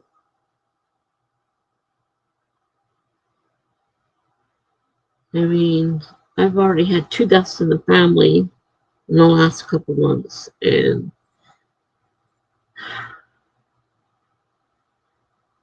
it's a pain.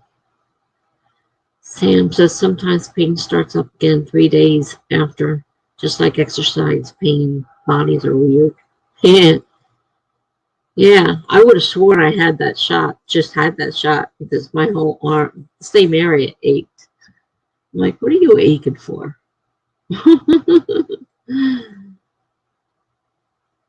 And I had injections in my knees on the 8th, so they feel better now, but how long it'll last, hard to say. They are better at the moment, and on the 8th, I get the second set of shots in my knees. Oh, happy, happy, joy, joy.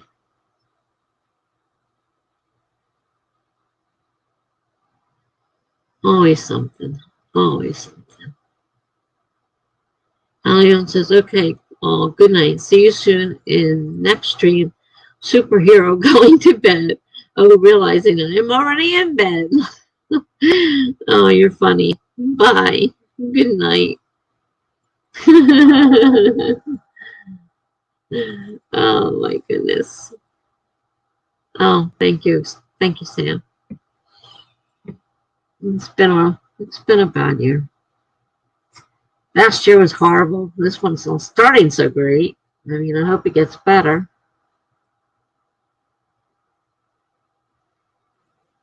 Neither one of them were expected. I mean, my my daughter's father-in-law passed, and he had cancer, but he was doing so good.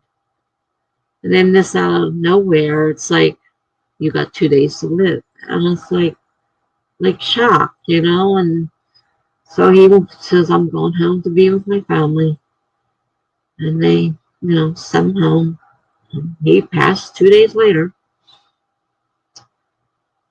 And it's a shame because, he's still fairly young, and, his grandchildren are still kind of young. And then there's my father, who's almost 89, who wants to die and has since my mother passed away 7 years ago. And all he can talk about is dying. And I was like, Dad, stop already. It's not your time. But obviously it was my daughter's father-in-law's time. And my cousin that passed. He's younger than me. So, it's It's life and it happens, but sometimes it's a shock. I mean, yeah, he had cancer. You kind of, sort of expect it, but he seemed to be doing so good. So, really rough. They seem to be dealing pretty well with it, though. I don't know how his wife is doing. She's all alone now.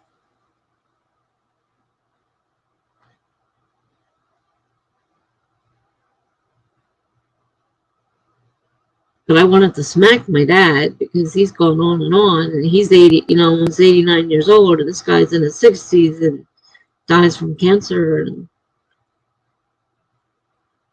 still has a lot of life and, didn't even get to see the grandkids grow up. And really a shame. But it's life goes on, and let's have another sprint. Okay, let me set the timer. I'm going to start our sprint in 5, 4, 3, 2, 1, go.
Couldn't find the link to get back. Oh my goodness. Okay. I did more research on wedding planning. Oh dear. You'd think I was planning a wedding. I'm doing so much research. Amelia says be back in a bit. Sam says gotta go. Have a great night. All right, Sam. Hope I didn't miss you. Have a great night. Thanks for coming. Bye now.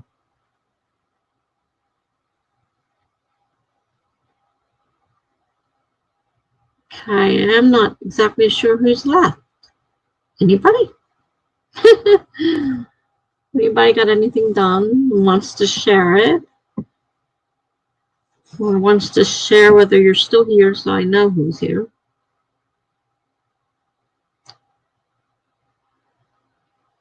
I don't want to just talk like I'm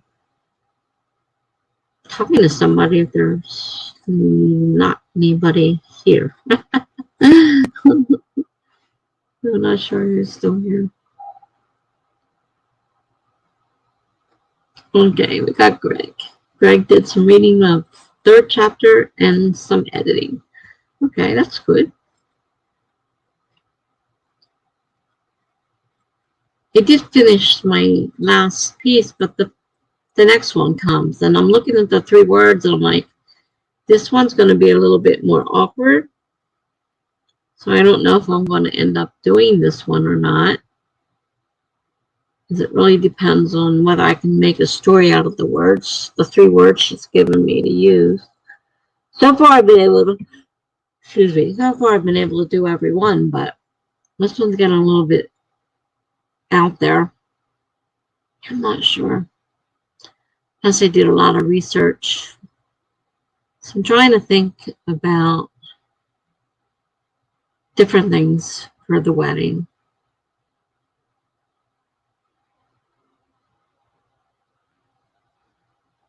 As I said, I feel like I'm actually planning a wedding. I'm doing so much research on Catholic weddings. I want to make sure I do it right. Don't make a mistake. It's like Googling all over the place. I'm crazy. Oh.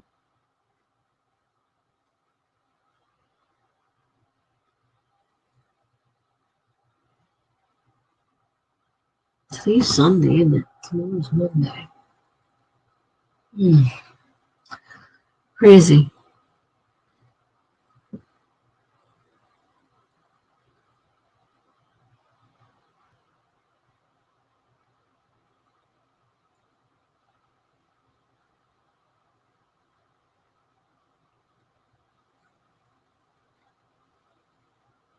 It might just be you and me, Greg. At the moment. I'm not sure if Megan's still here or not.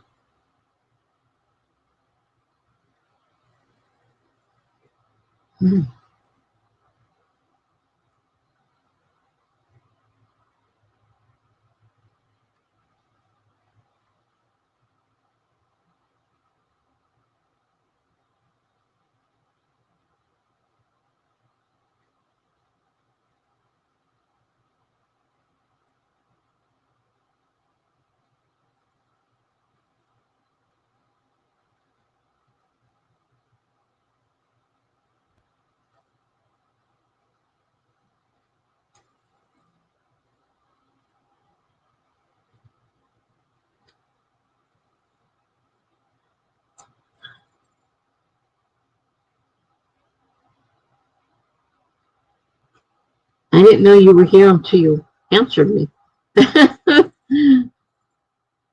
That's what I said.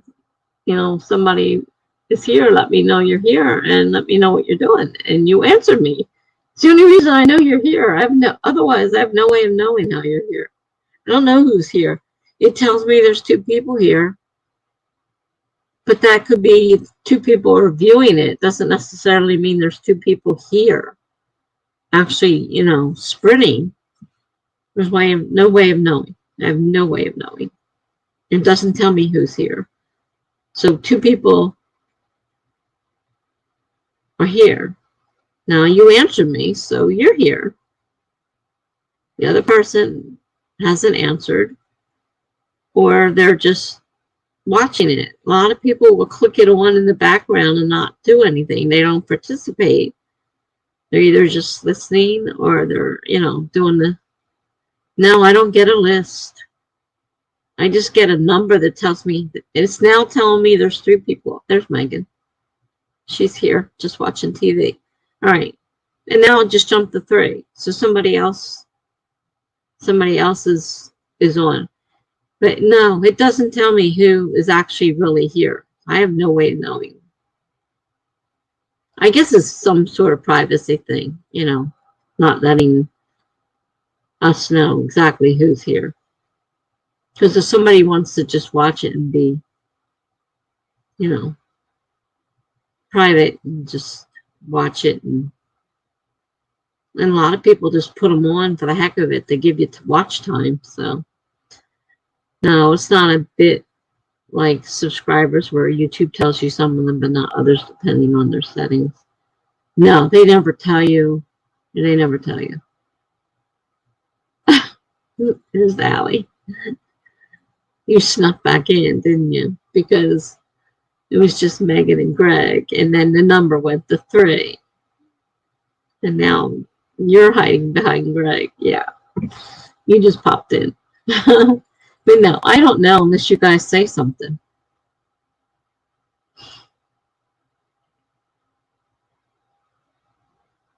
There have been many a night I've had a number 5 sitting there and nobody saying anything at all. And it's like, well, this is odd, but a lot of people will just turn it on and give you watch time and maybe listen to it in the background or whatever, but they're not actually doing anything. Yeah, and people like to lurk. We've got the lurkers. I mean, sometimes I wish I did know who was in here, because I do feel funny when I'm talking and nobody's saying anything. It's like, is somebody in here or am I talking to myself? I mean, what do I say? I feel a little odd pretending I'm talking to people that they're not answering. They may not even be here, even though the number tells me there's so many people here. They could all be lurkers. Yeah, Allie likes to lurk. You're funny.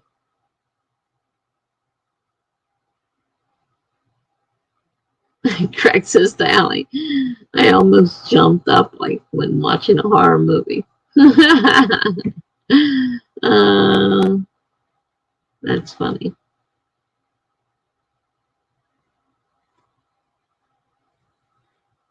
Yeah, I do kind of wish it would show you who was there. It doesn't. So if you hear me ask this, because I don't know.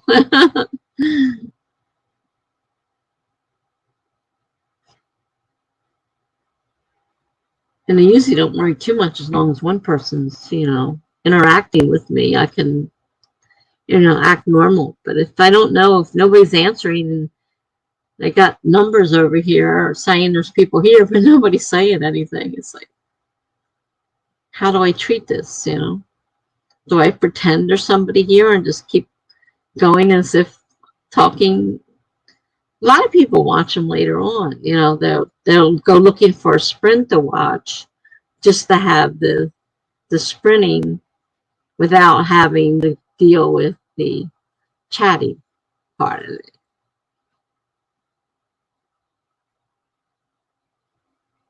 I've sometimes put them on and just fast forward to the sprint. Like, I don't stop and wait for all the comment and chatting that goes on. I just fast forward to the next sprint, next sprint, next sprint. I've done that before. What about Twitch? Does Twitch tell who's watching? I don't know. I don't know anything. I took one quick peek at Twitch and not interested. So I really don't know whether Twitch tells you who's watching or not.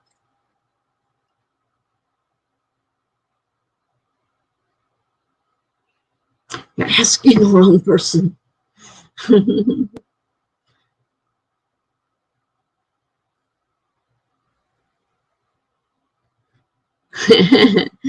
Allie says, I don't rewatch, as I only come for the chatting.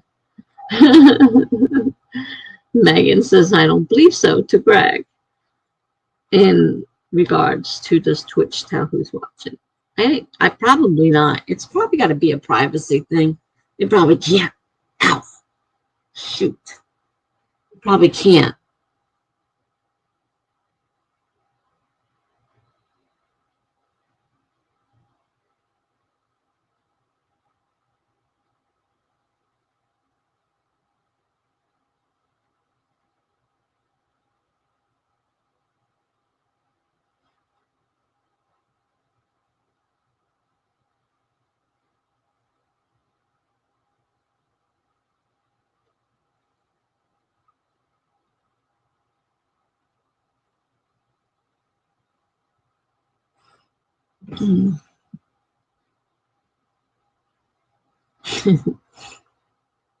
Allie, you're so funny.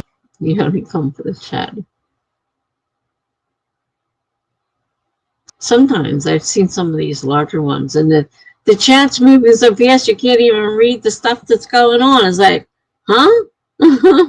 It's just people. There's hundreds of people, and they're just typing away. It's like, how are you supposed to answer anything? Can't even read it. It's going by so fast.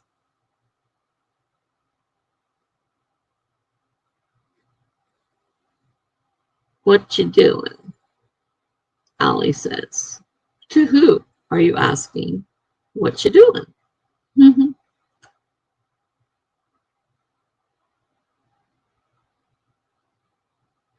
Yes, Kate Campbell has that issue. You can't read the comments because they are moving so fast. I don't even know how sometimes she can't. She sometimes has a hard time trying to keep track of saying hello to people coming in. She does her best. I like totally freak out if I had that many people. She does a pretty good job at catching them. But yeah, there's a lot. She gets a lot, and that chat is just moving rapidly. Another one is Brooke Passmore and the Courtney Project. And Brooke Passmore and Courtney Project will get together and have witching hours, and they'll have tons of people too. And the comments are fast and flowing, and they try to keep up with them as much as they can.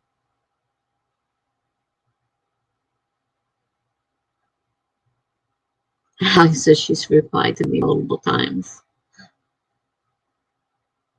I usually don't say anything in the big ones. I'm kind of a lurker more when it comes to that. Oh, he said Eddie was someone who kept screaming for attention. I left a few comments on her videos, but I gave up on the chat. I'm not a big chatter anyhow, and that is just too crazy for me. You know, those people, so many. She gets hundreds of people at a time, and yeah, it's rude. Especially since you can't hear it. So the person's sitting there writing it, right? Writing at her. Pay attention to me. Pay attention to me. Oh, boy.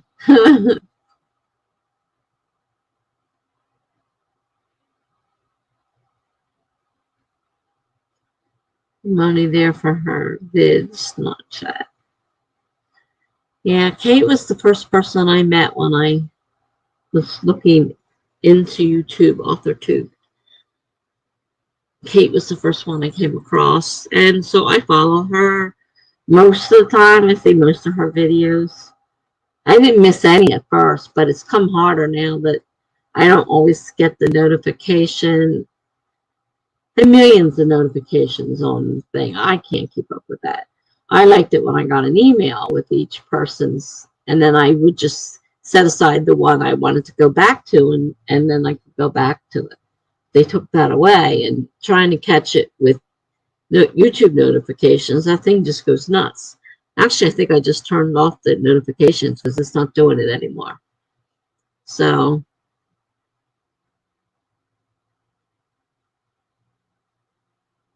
Allie says that's just 500 people talking. Us, we're the writing community. We're family.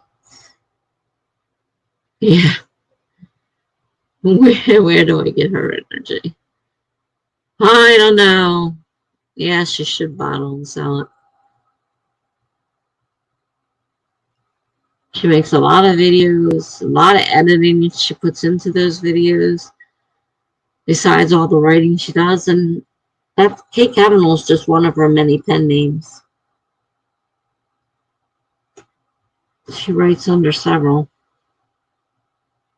She won't tell us what they are, but she writes under several. And from what I can understand from the last video I watched about her pen names, she obviously does have published books under other pen names, but not under Kate Kavanaugh. She has not published under Kate Kavanaugh's name.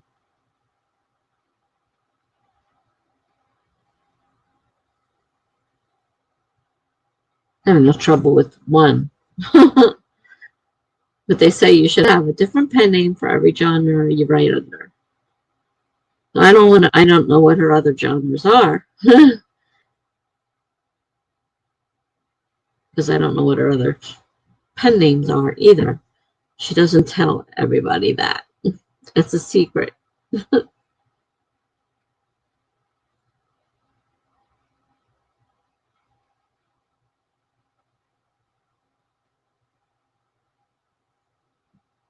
She makes $10K a year.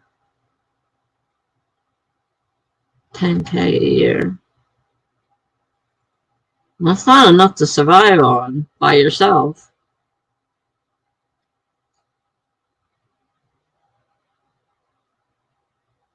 I don't know if she tells us everything because she has other pen names. I don't know if she actually goes into all the money that she makes or just what she makes under Kate Kavanaugh. Because I know usually she's always dealing with Kate Kavanaugh. She doesn't do much with her pen name, other pen names. All to deal with apocalypse. My genres all mix, all to deal with apocalypse. Yeah, well, I write what I feel like writing. I don't have a specific. Allie says that's just YouTube. She must, if she doesn't work. That's right. And she's explained how she can make it now. And she's had several videos on what she does and how she does it. And I think that's just her Kate Kavanaugh stuff. That's the one she usually talks about. She doesn't talk too much about her other pen names. Every now and then she'll say she has them, but you don't really know what exactly, she makes from all of them. She just usually talks about her Kate Kavanaugh pen name. Greg says G.R.R. Martin writes sci-fi and fantasy under the same name. I think it depends a lot on what kind of expectations your name evokes. Yeah. Yeah. I get you, Alexis. I write whatever I want to. I don't, I said that she just bought a house, but she did that with a guy. There's somebody else involved there. She didn't buy it herself. She's living with somebody. Unless he suddenly is out of the picture. She had a boyfriend. Yeah, she does freelance writing. Megan says, yes, I know she does that. Yeah, Megan, yeah, about the house. So say, she didn't do that. She had a boyfriend. She moved in with him. And then they moved. So, but she always talked about how she got, she could do this because she lived at home and her parents didn't charge her rent. So she could afford to stay and work at home because she didn't have to pay rent. Then she got a boyfriend and moved out. She probably doesn't pay him rent either. Yeah, I love her videos too.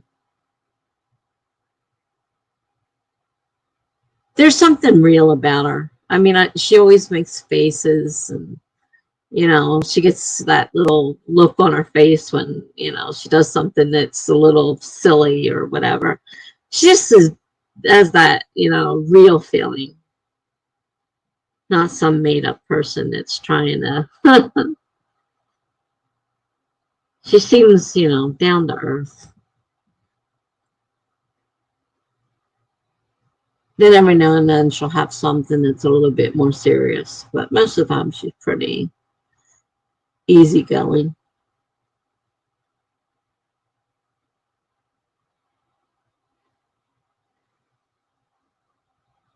It came out wrong, Tessa. I am on her Patreon. Best, whatever. I don't know what the conversion is ever. Yeah, I'm not on anybody's Patreon. I don't have money to. I was looking at this one and I wanted, and I looked at it and she got $100 a month. I'm like, $100 a month? You got to be kidding me. I don't have. Well, I don't know what a pound's equivalent to either. I'm in US dollars, so that doesn't help me. But this one lady that I decided to look into her Patreon, and she was like $100 a month is her top level. I'm like, you got to be kidding me. I don't have $100 a month for that. That was a planning page. For that $100 a month, you get one page a month that she nicely decorates for you, all nice and pretty. That's what you get for your $100 a month. I'm like, I don't think I need that much. Just do my own.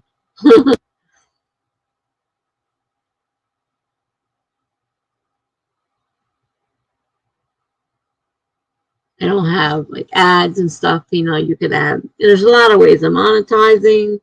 She monetizes everything, so she's getting, you know, besides her amount of people that subscribe, she's monetized, and I'm not. So not planning on it. So, but when you go to those videos, you have to work. You have to sit and go through the ads because they play.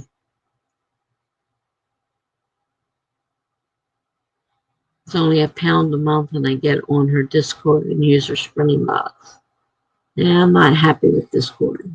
Discord's not my thing. And the sprinting bots, I've used them a couple times I'm on a couple different Discords, but I don't really care for Discord at all.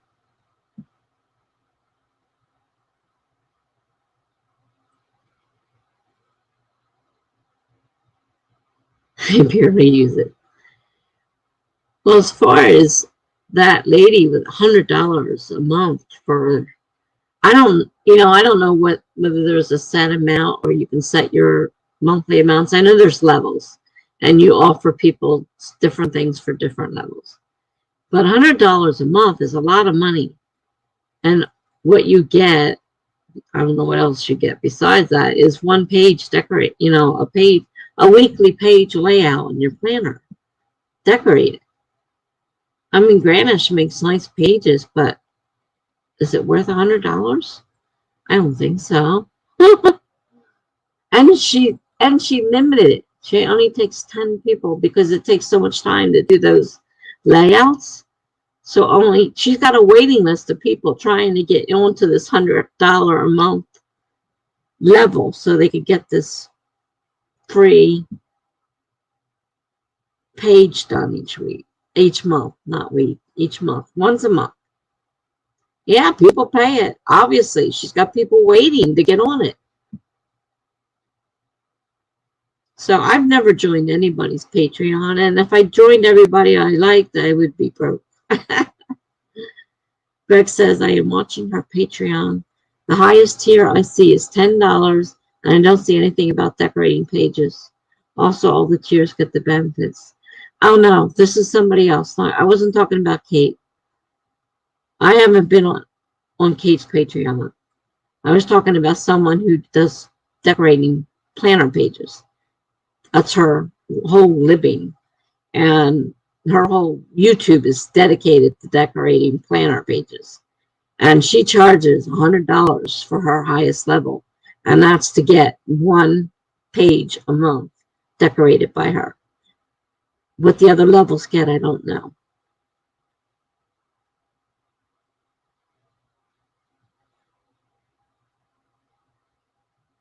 I mean, Greg. I see your name and I said Greg. Kate is a little bit more down to earth. For sure. Oh, that's right. I got to keep betting getting. I have to be on my own. I have to be on the regular video. I can't do it.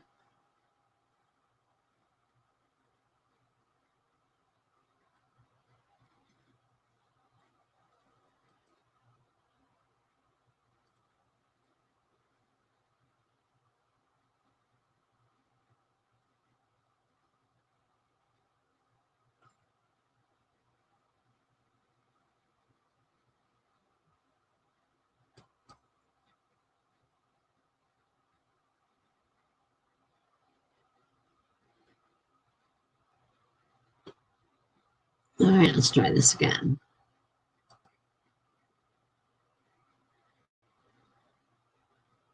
Select the membership level.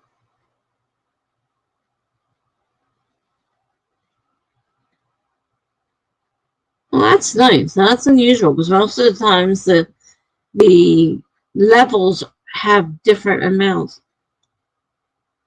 Actually, I am the highest I see. Oh, it doesn't show the fourth level. Okay. I'm like, I only see 3. All tiers give you the exact same benefit. It's a pay what you like system. And then you'll get to help me choose one of my monthly writing experiment videos to a poll, a Patreon exclusive word sprint live stream once a month, a verbal shout out in one of my videos the month after you become a patron, a dedicated Discord server filled with sprints, a weekly check-in, and all sorts of fun things, and all my gratitude for supporting me. Includes Discord benefits. Oh, sounds pretty good. And she doesn't sound like she's full of herself like some of these people are. I love her. I tried to write series. That was one of the ones I really enjoy.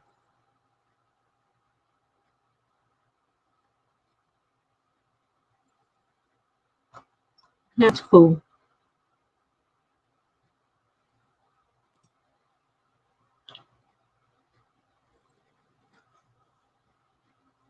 Yeah, so you could go with the dollar one.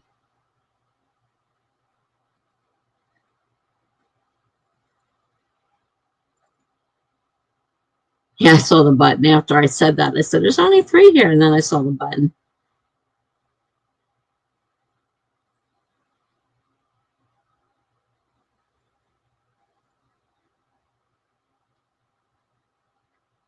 She only added levels because the people who paid more weren't getting the benefits.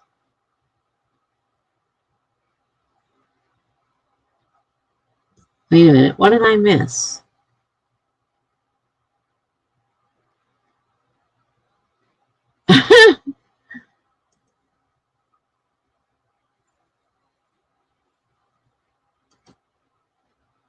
That's the wing. That says, ooh.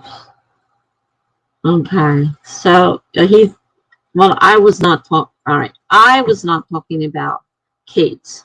I was talking about another woman who does planners, and she charges $100 for her highest level. All the different levels have different amounts, and they have different benefits. Now, Kate's is a nice setup. It's not too much, and it's the same benefits no matter what level you're on. So that's pretty cool. You calling me dork?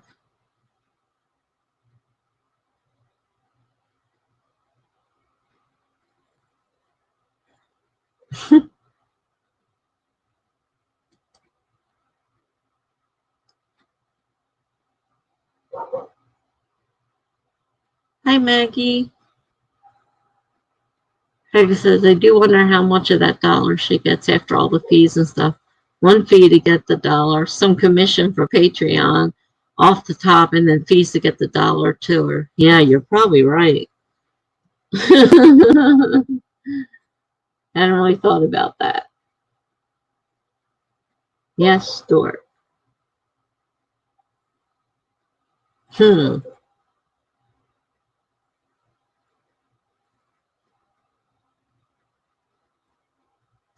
Honestly.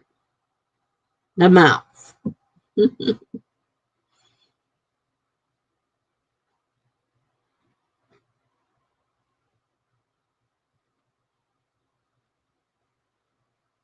We're currently talking about Patreon and some of the crazy people out there.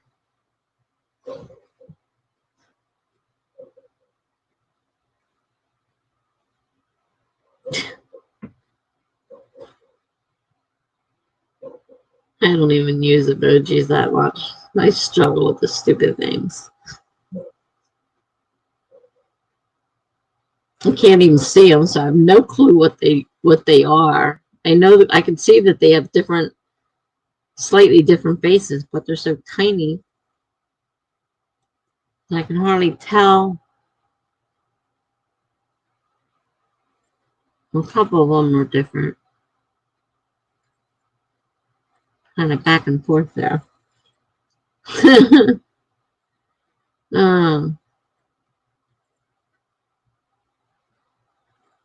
Alrighty then. Enough about Patreon. So, do we want to do another sprint? Whoever's left. Not too many people.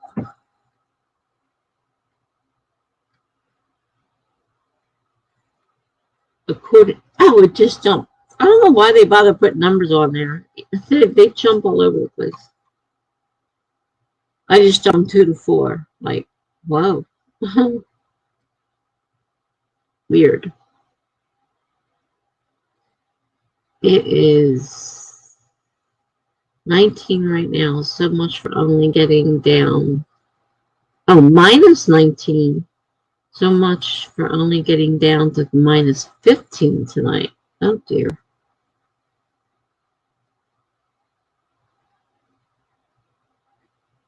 It's pretty warm. We're actually having a heat. We were supposed to have snow and freezing rain all week, and they just suddenly changed it to higher temperatures, like in the 60s. Which, not so bad. It was supposed to be freezing rain and snow all week, though.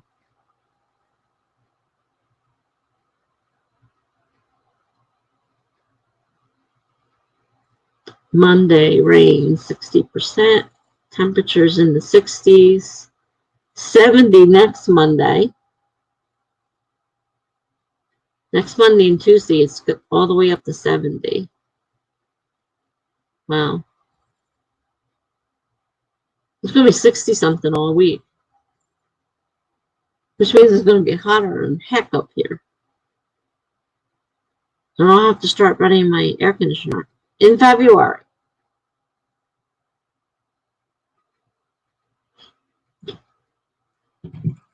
My electric bill will be astronomical. Maggie needs 500 more words today.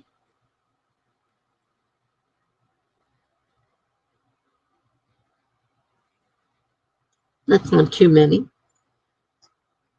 We're currently doing 25-minute sprints. You could possibly do it in 1 or 2. How about we start another sprint and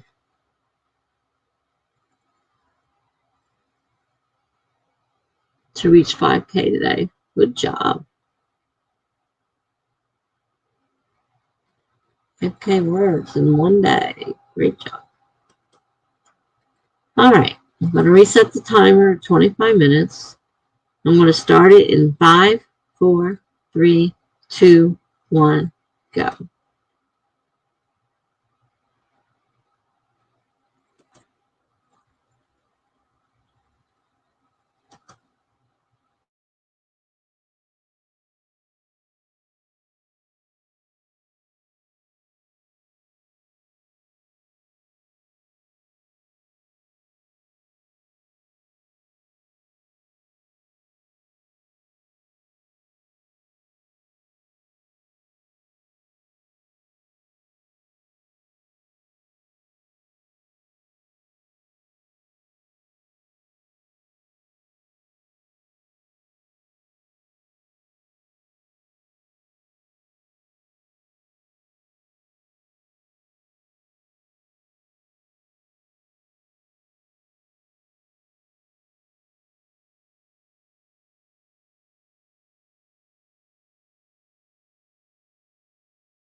Alrighty.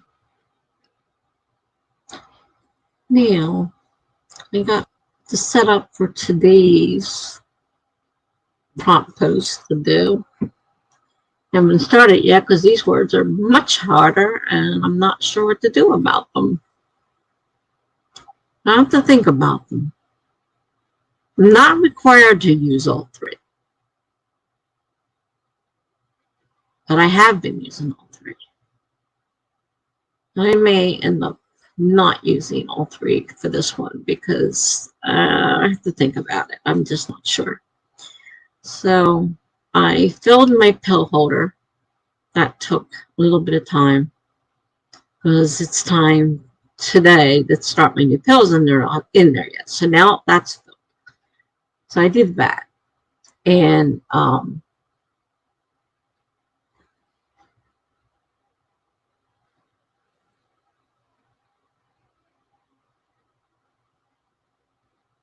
reading these comments here, trying to figure out where they stopped. I think there's where they stopped. Maggie says to get up to 40 on Tuesday and Wednesday, then more snow. Yeah, we were supposed to, but thankfully the temperatures have changed. The snow's gone away, a little bit of rain. Temperatures getting all the way up to 70 by the end of the week. Not so bad.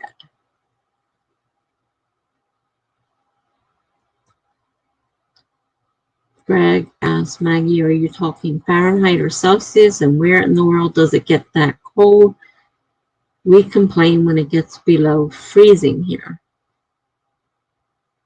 Well, Maggie says Fahrenheit because she's in Colorado in the USA.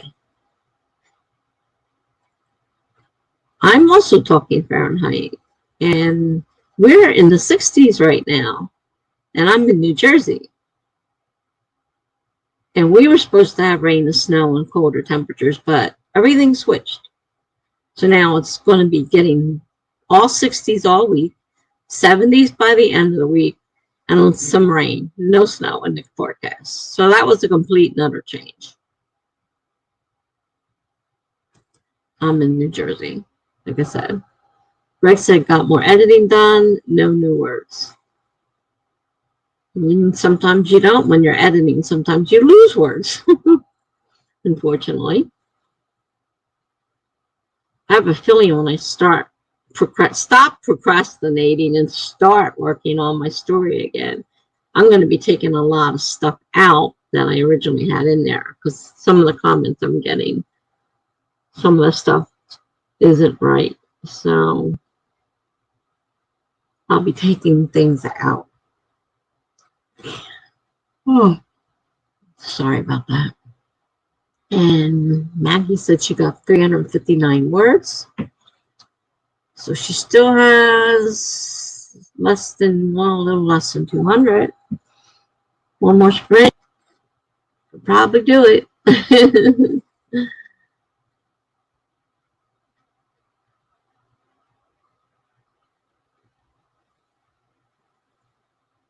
I think it's just the two of you in here right now. Putting that, there's only two people.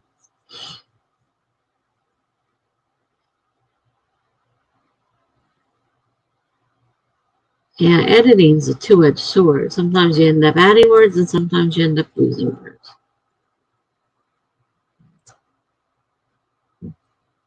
Now I have a few spots I have to add words, obviously, because I have to add connections from the second book to connect to the first book. So there's going to be some extra words there, but there's a lot of stuff I know I'm going to have to delete either completely or partly because I've been told that wasn't a good idea by my beta readers. So still waiting on a couple to get back to me. So those areas I have to work on, it could end up being less. No more. I gotta stop yawning. Sorry. Hate that. Can't help myself. So I decided what to do about my story, what words to use. Maybe I can use a couple of them and leave one of them out. They're really complicated words, and I'm not sure how to put them together, especially in the content that I'm writing. I'm not sure. I knew eventually it's gonna hit a wall where the words aren't gonna be right, and I can just stop now.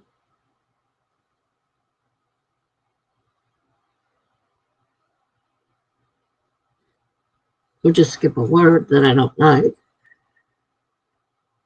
I can't use. I mean, I don't like to just abruptly stop. Right now, she's in the middle of planning a wedding, so do I abruptly stop right there? And besides, it's the story that's the basics.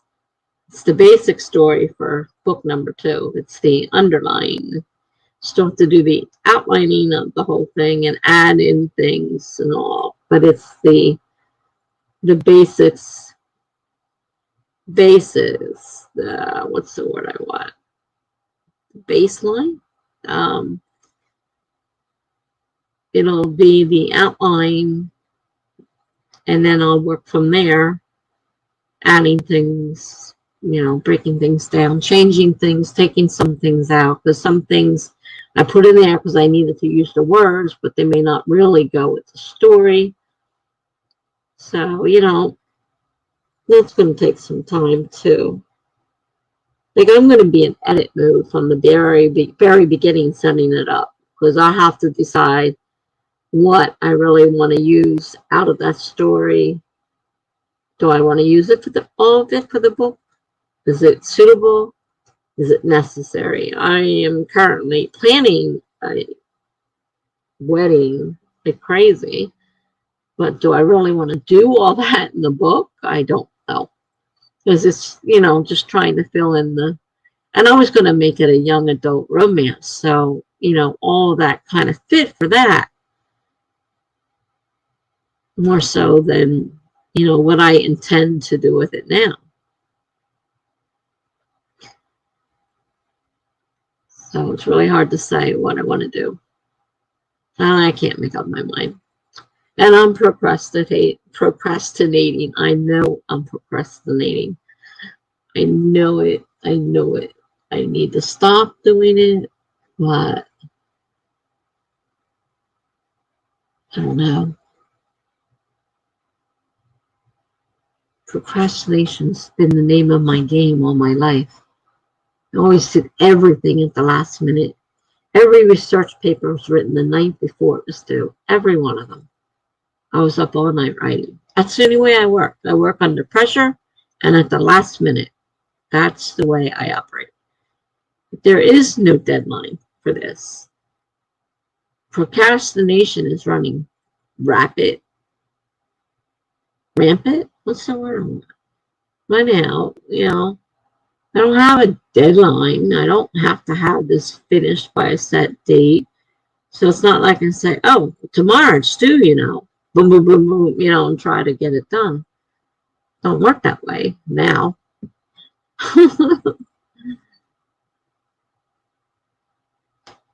Probably end up having to do some kind of video on procrastination. Jeez. I mean, I know that's part of my problem. Part of my problem is disorganization. That's the other part of the problem. I need to have things sorted out and neat, not thrown all over the place. I did a lot of work on my table.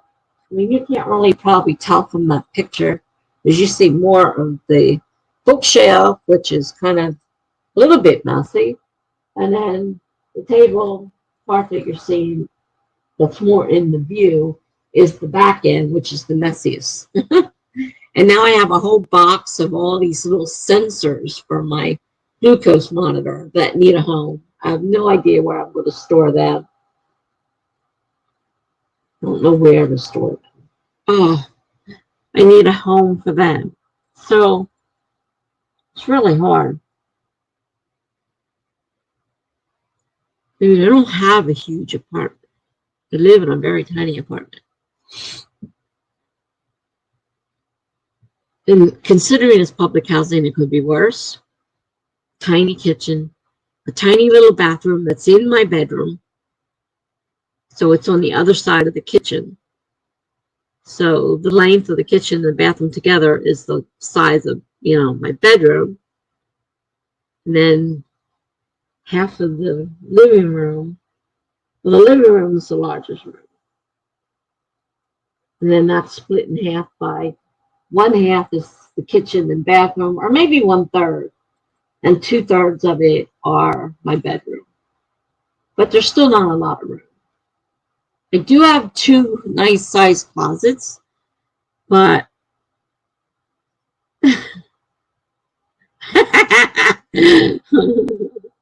well, in some ways, yes, I did do that, Greg.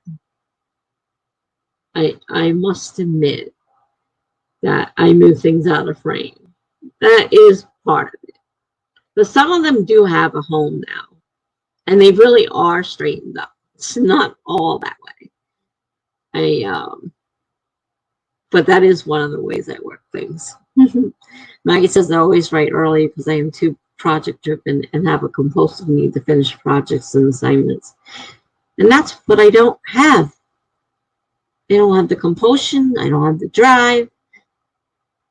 I want to do it, but I can't get started. I can't keep up the momentum. And there's, of course, funny Greg here.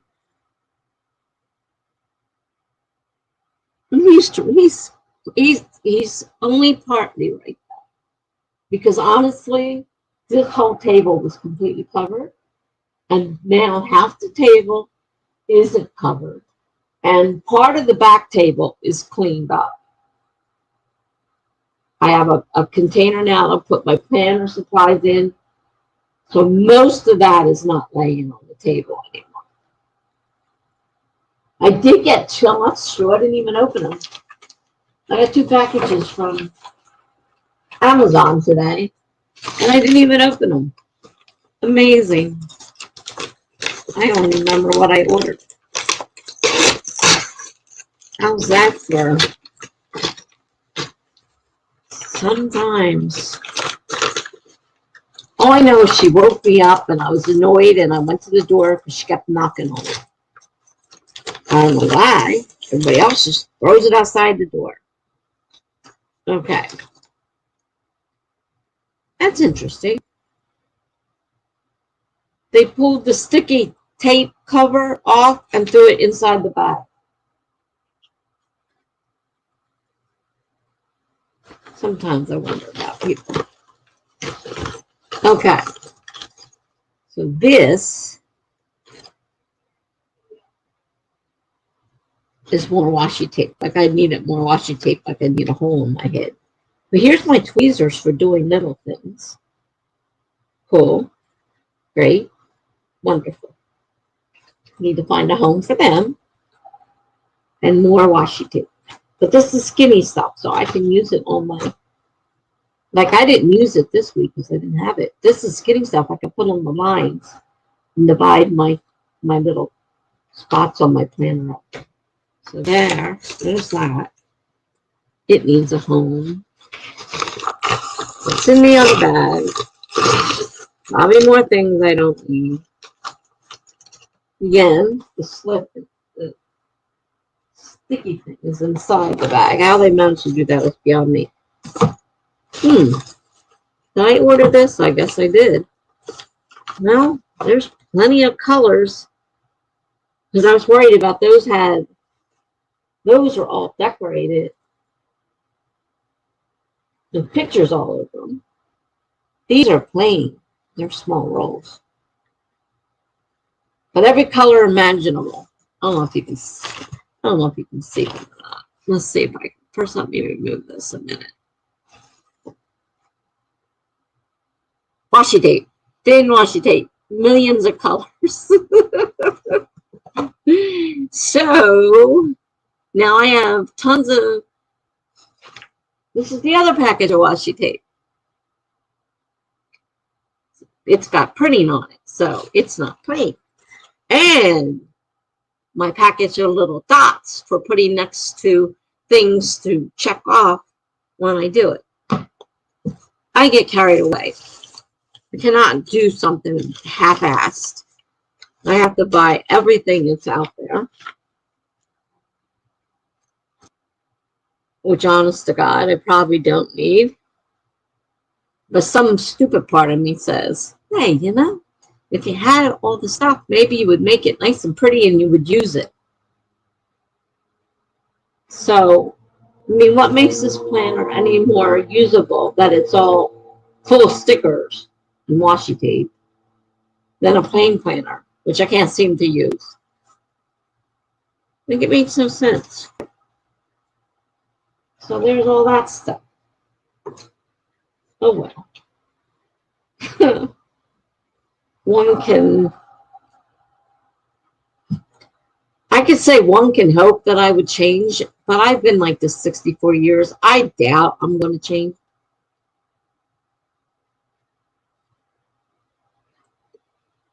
It's pretty doubtful. Did I finish my juice? Yes. It's pretty doubtful I'm going to change. And I can't write early because I'm barely awake. Of course, I'm barely awake now. I'm not doing well between the sleep apnea, but the machine does help. I actually get more than 15, 20 minutes at a time. So I'm sleeping for 5 or 6 hours and then going back to bed. I'm probably getting too much sleep, but because I'm so sedated from all the drugs I'm taking, I sit down and fall asleep. So I feel as if I should be sleeping because I'm so tired and I fall asleep. It's complicated. And of course, smart ass over here has to make a comment about my tidying up. It definitely looks nicer than it did before. And they aren't all hiding. I did actually clean this end of the table up. The other end will look nicer when I figure out where I'm going to store a box of sensors for my glucose monitor. My closet's so crazily overpacked it isn't funny. I need my daughter to come in. She's like a great organizer. But with the virus the way it is and whatnot, I don't get to see them much. They don't like coming here. They think I live in the, bowels of the virus. They don't like coming here. Getting her to come here is hard. I mean, I can always promise them dinner. I won't cook it, but I'll order out. If she'll come over and spend a few hours, it's going to take more than a few hours reorganizing my apartment. It needs like a day of her undivided attention. And I need someone to say, do you really need this? Because for some reason, I can't do that myself. You're the smart ass, Brett. You're the smart ass. You're the one making comments about me tidying up by placing things outside of the frame. Now that was being smart ass. So yes, I called you a smart ass. Allie was calling me, I think, a dork. So I don't know which is worse. I think I'd rather be a smart ass than a dork, but I've got things set up with Allie on. Got to be careful with that pronunciation. I think it's Allie on. And he works for Fiverr. And I took him up on his offer. I offered last week. I said I was going to come and do a whole redo anyhow.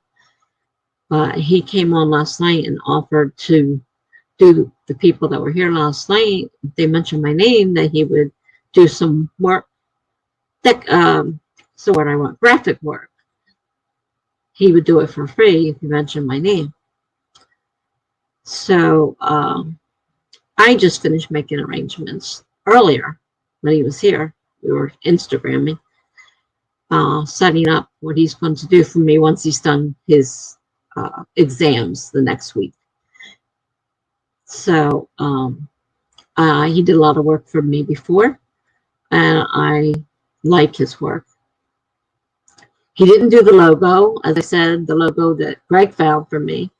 He didn't do that logo. It's the logo that I use, and I do enjoy it. So I was going to ask him to make me a new logo, but I thought no, because then I'll have to change everything, and I'd rather not have to change my logo and everything. And I do like that logo. So he can have free reign over the rest of my YouTube videos and my site, my channel art, and all that stuff. And I liked what he did last time. I just want a little change in it. I don't want to go crazy and try to ask him to do a bunch of expensive stuff or something like that. I mean, I'm not, just some simple graphic stuff. And so he's going to do that for me. I know Annuel, who was here yesterday, was very interested in getting some work done and took his information. Because he did promise anyone who was there that he would, as long as they used my name, that they would be able to get some free graphic work done. I don't know how long he's going to extend that for or not. I didn't ask for details. I thought it was nice of him to offer it. And there were quite a few people here at the time. I don't know if you were here at the time, Greg, or not. I know you were here last night. He did offer that. And so I used my name and asked for the graphic work because I was going to pay him to do it. And if I want anything really fancy, I'll have to pay him for it. But as far as that goes. And I wasn't sure about Fiverr, and I had, mixed results watching people who've done, things on people on Fiverr. And yes, sometimes you do get stung. I did not get stung. I was pleased with my logo, which I think cost me, because I wanted 3 different things to choose from, I think I paid $30. And whatever amount of changes I needed to get it exactly the way I wanted it. So I could have done one for, it was either 5 or 10 for one. Yes, I'm going to do another sprint. I'm running my mouth right now. I am doing another sprint. Give me a second. If I had only chosen one, the first logo guy sent me, I did not like. So I was glad I went for 3 because logo number 2 was perfect. It was in the wrong name because I decided to become my pen name. So I asked him to change it, which he did. No extra amount. That was fine. And then I found Alion, who was in here tonight and last night, and sometime last week, I think it was. But he offered that special yesterday.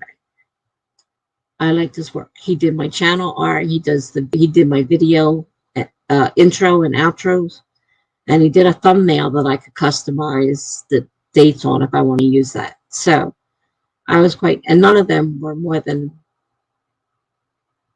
$30 or so to either one of them. So I didn't think that was bad. I thought the work was good. I didn't feel like I got taken, but a lot of people don't like Fiverr. All right, we're going to do another sprint. So we bump it back up to 30 because I think our 25 People that prefer 25 minutes are gone. I'm not sure about Maggie. Is 30 minutes okay? Because that's my normal time. I have used Fiverr, and I used to sell cartoons on Fiverr. I gave it up as I wasn't making enough for the effort. That I can see being a possibility, yes.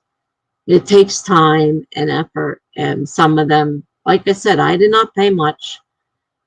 I don't think paying, $30. I mean, it would have been less. I could have gotten just one, but I hated the design, so it wouldn't have. That would have been a total screw off. So I just got 3 designs and chose the one I liked the best. I don't think $30 was that bad, and I thought it was a nice logo. But some people are very not happy with Fiverr, so it's just one of those things. Should we do 30?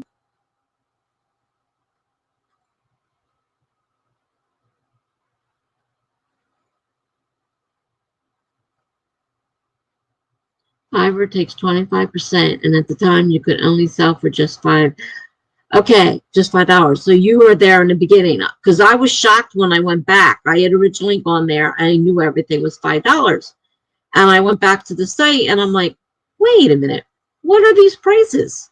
Some of them are outrageous. They're several $100s people are asking, and that's when I found out that things had changed. So yeah, I know they take a portion of it, obviously. 20%, that's quite a bit, actually. It's a pretty good and hefty amount. So, yeah, I could see where that wouldn't be worth the effort for just $5, because everything was $5, no matter what they offered was $5. Now you can change the amounts. You might want to think about it again, because you can set your own prices. And if your stuff is good enough, you can get it. So I know they take 20%, you say, but you might want to consider it again if you're looking for something a little extra on the side. Nobody has answered me, so I'm changing it back to 30 minutes. So there.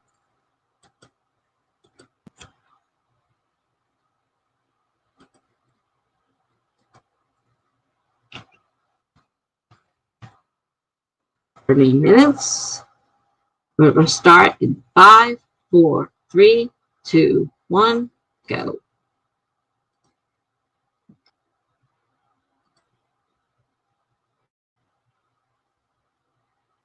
Okay. Notice. Time to get to work. Get something accomplished. Quit fooling around. Too much fooling around. All right. With that being said, I have to go get something to eat. Sorry. But I'll be back.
All right. Sorry about not putting the timer back up. Okay. So I did some more work on my prompt story. I'm still putting off the other, but I'm doing research at the same time. Now, my couple lives in New Jersey, and of course we have nice beaches. And I'm trying to think of ways of cutting down costs. Then I just decided that we were going to have, I think, the wedding in October. If we have the wedding in October, then our beaches aren't going to be very warm for, I mean, granted, honeymoon, you don't do a lot of stuff in the water, but it would be nice to have a tropical kind of setup, which, my honeymoon was 1 month after our wedding, and it was in Virginia Beach. So it was in August in Virginia Beach, and I got a severe sunburn, and it was so hard I couldn't come out. After the first day, because I stayed out way too long, and I burned, I got sun poisoning, and I could not come out of our hotel room. The whole time we were down there, and I came out once to go to dinner, and it was hard finding anything that could go on my shoulders without hurting me. And then driving home, I had the same problem because it was still sore, and I had to wear something that fit on the, the stripes of what white I had, which wasn't much. I was burnt pretty bad, except for the straps on my suit. So I have to think this through some more. Do I want to move the honeymoon up so it can be in New Jersey on the beach, or move the wedding, move the wedding back to October and look for a tropical honeymoon, which may have to be shorter than if we stayed in New Jersey, for example. So we expect that to have so much research for something. For some things, if you don't research, you get them all wrong. And I want my story to be as right as possible. Okay, so what did you guys do? All right, I see Greg said he did more editing. Okay.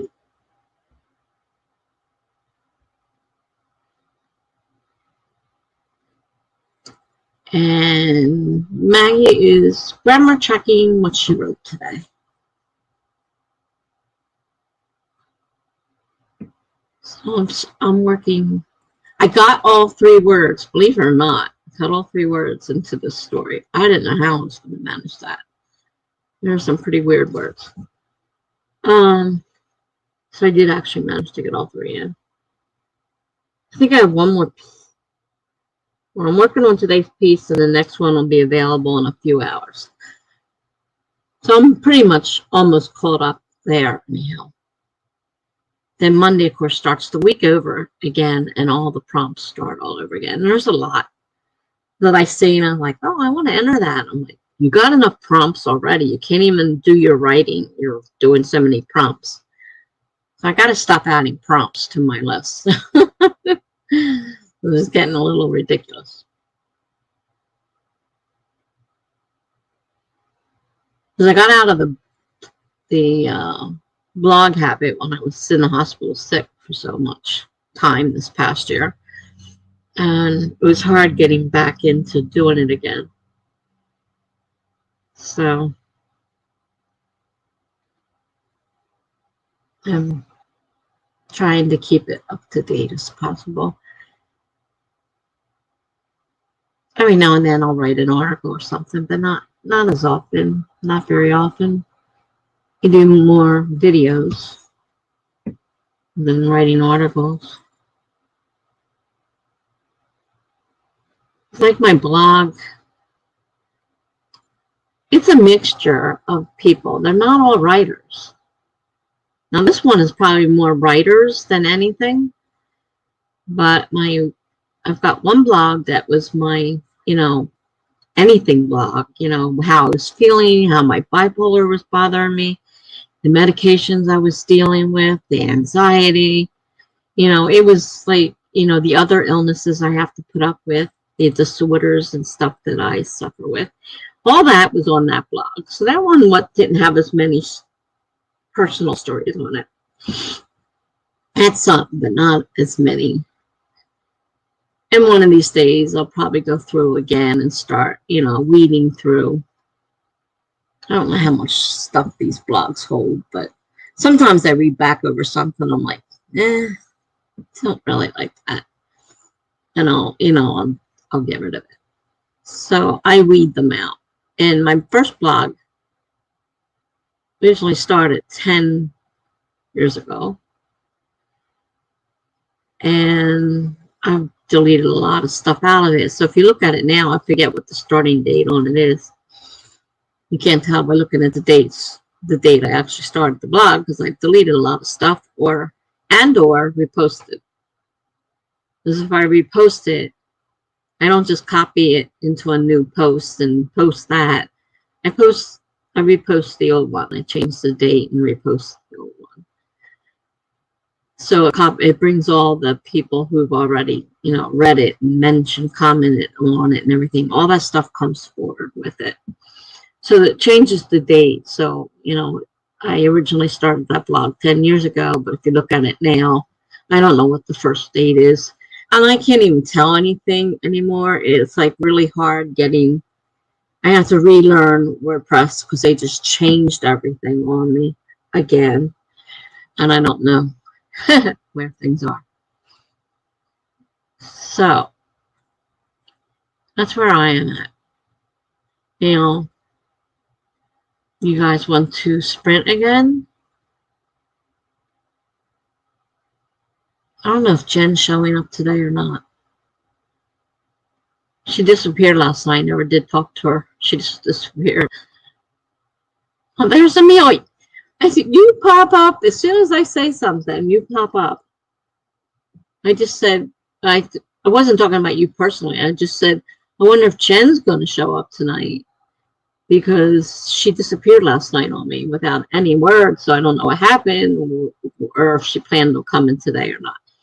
And I was just asking them if they wanted to sprint again, because they're basically doing editing and stuff. So, wasn't sure whether or not they wanted to sprint. And then you pop back in, which is great to see you again.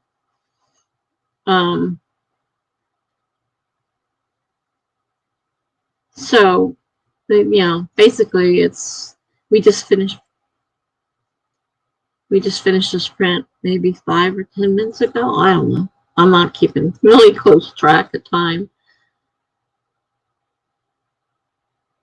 But I am writing, so I do want to keep writing, We'll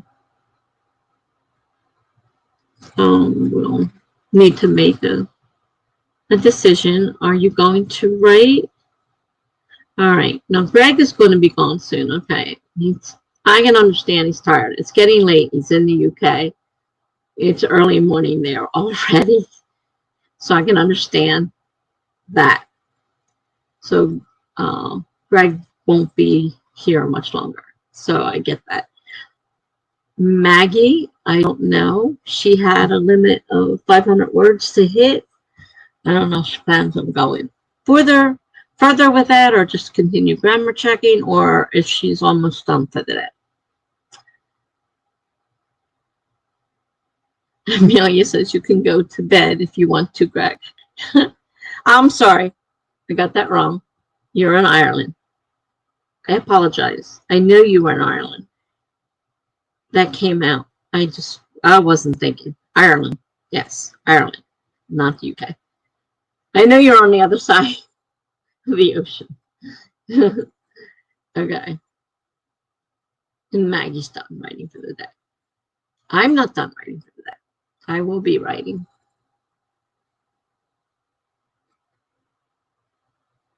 With or without company.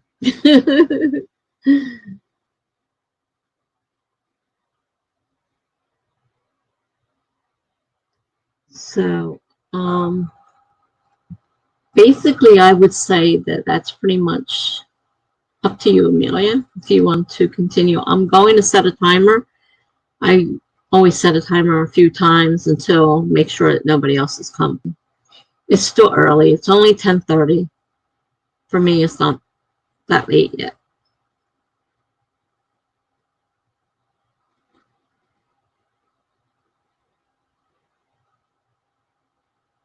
So I'll probably set a timer anyhow. It's not going to matter. What do I do if, oh, there's 55 degrees. Aim. Start. 9 a.m.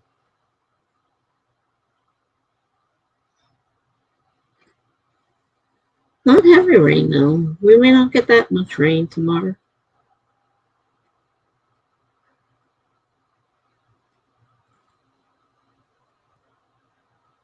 Be in the 50s. Okay.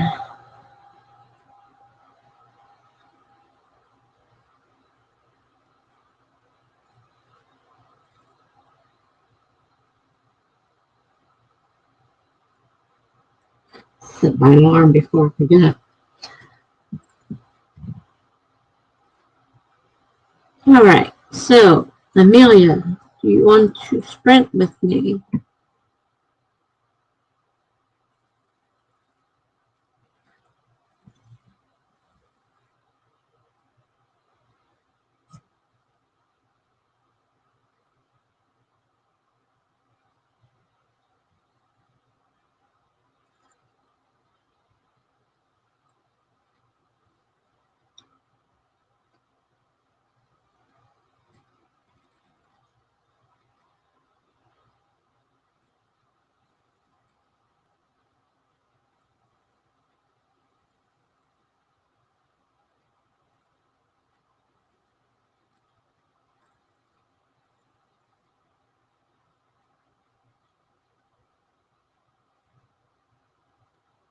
I've got my hands in my mouth, biting my nails.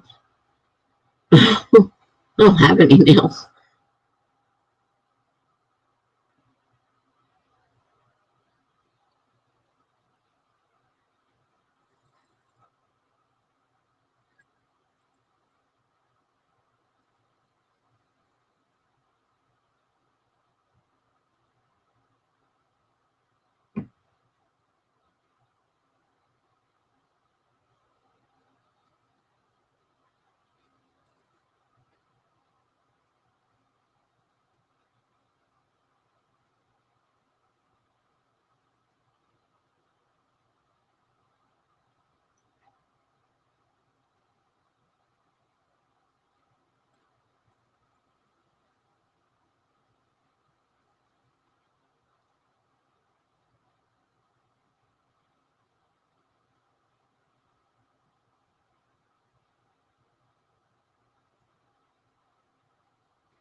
Should I set the timer, Amelia?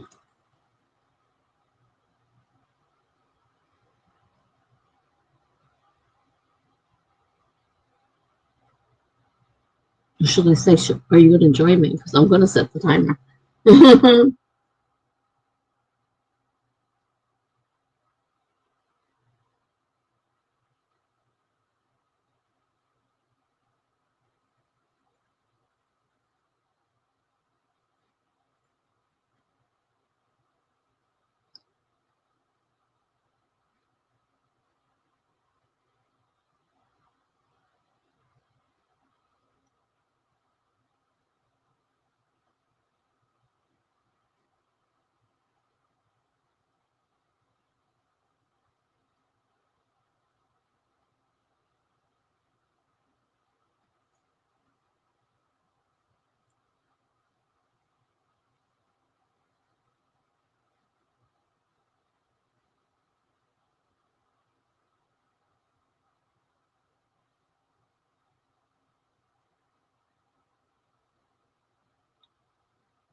All right. I'm going to set the timer for 30 minutes. I'm going to say good night since you guys will probably be gone by the time I get back. Thank you for streaming with me, and I will see you next time. Have a good night.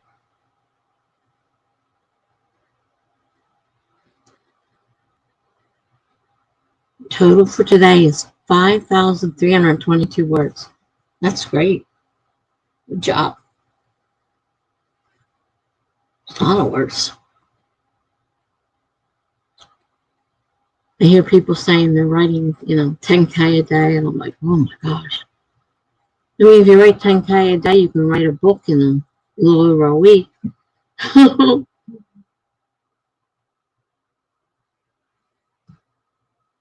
lot of words. Even 5,000 is a lot of words in a day. All right. Maggie's going to have a bath. Telling the snow today. Oh, boy. Sorry to hear that. We bless and have a lovely week to me. Same to you, Maggie, and take it easy. Careful. I've never made a 10K day or a 1K hour. I've done 1K in an hour. I mean, I've done almost 1K in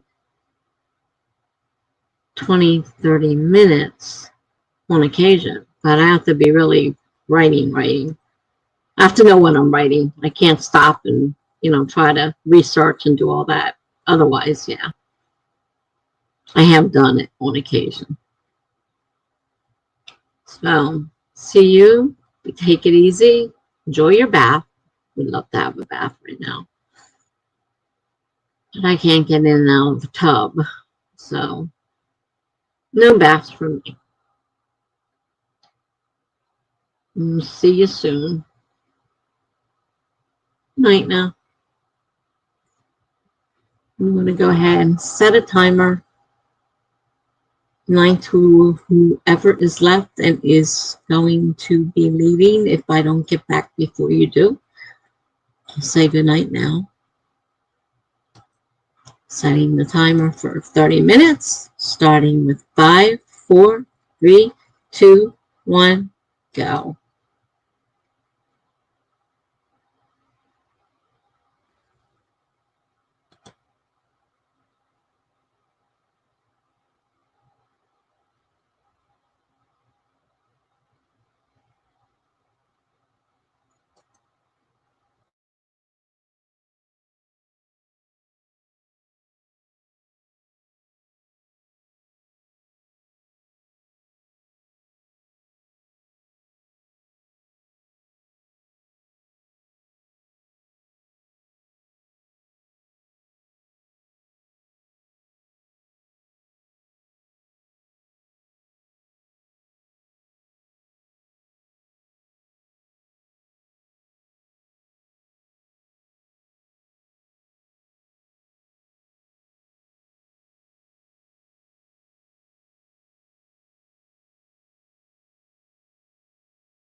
Yep, you're the only one here. If you're still here. I don't know. Nobody answered me when I said I was going to do another stream, so I didn't know if you were still here or not. I got in another rabbit hole, though. I started exploring Kate Kavanaugh's Patreon, and so I ended up joining and looking at all the stuff. So you're still here. Okay. Yeah, I asked if anybody wanted to sprint. And the other two said they were leaving, and you had just came back. You didn't say anything, so I wasn't sure. So I just started the sprint.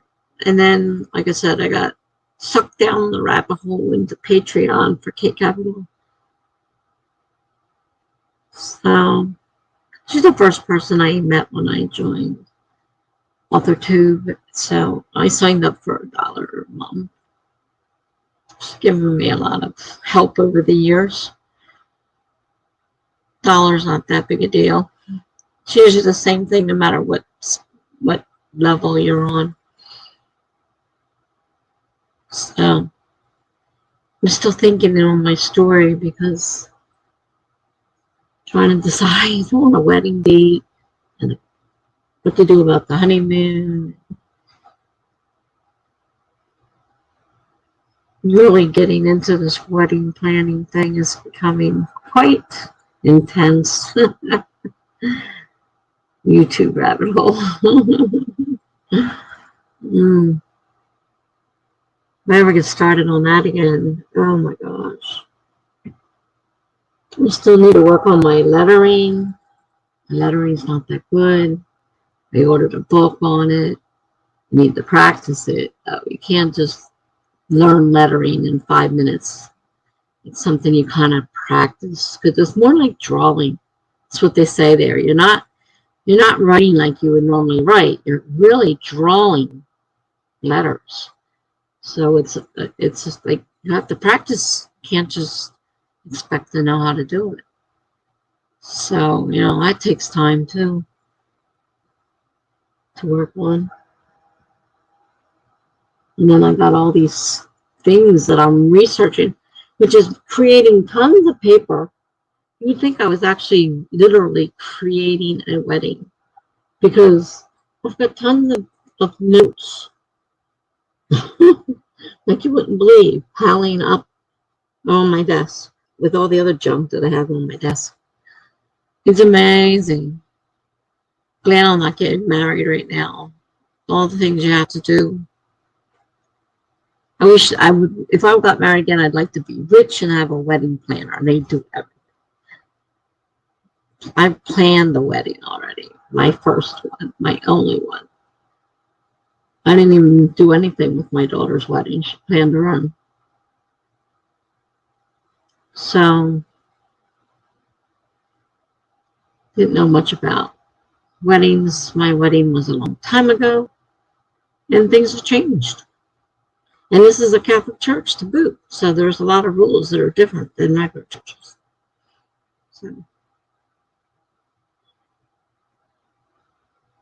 So I didn't end up doing any writing this time because I was busy on Patreon.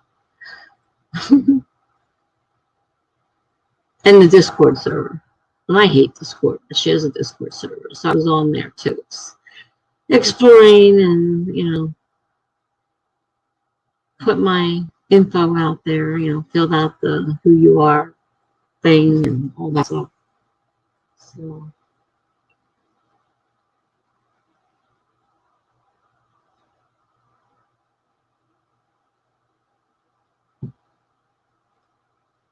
I got all the stuff to figure out that I bought that I have to put to find homes for.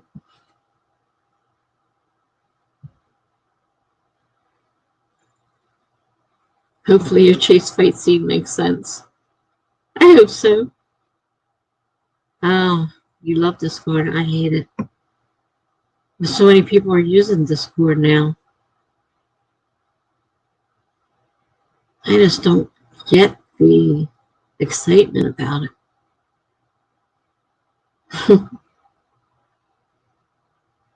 Have to use codes to use the sprinting bots, and I can never remember what they are.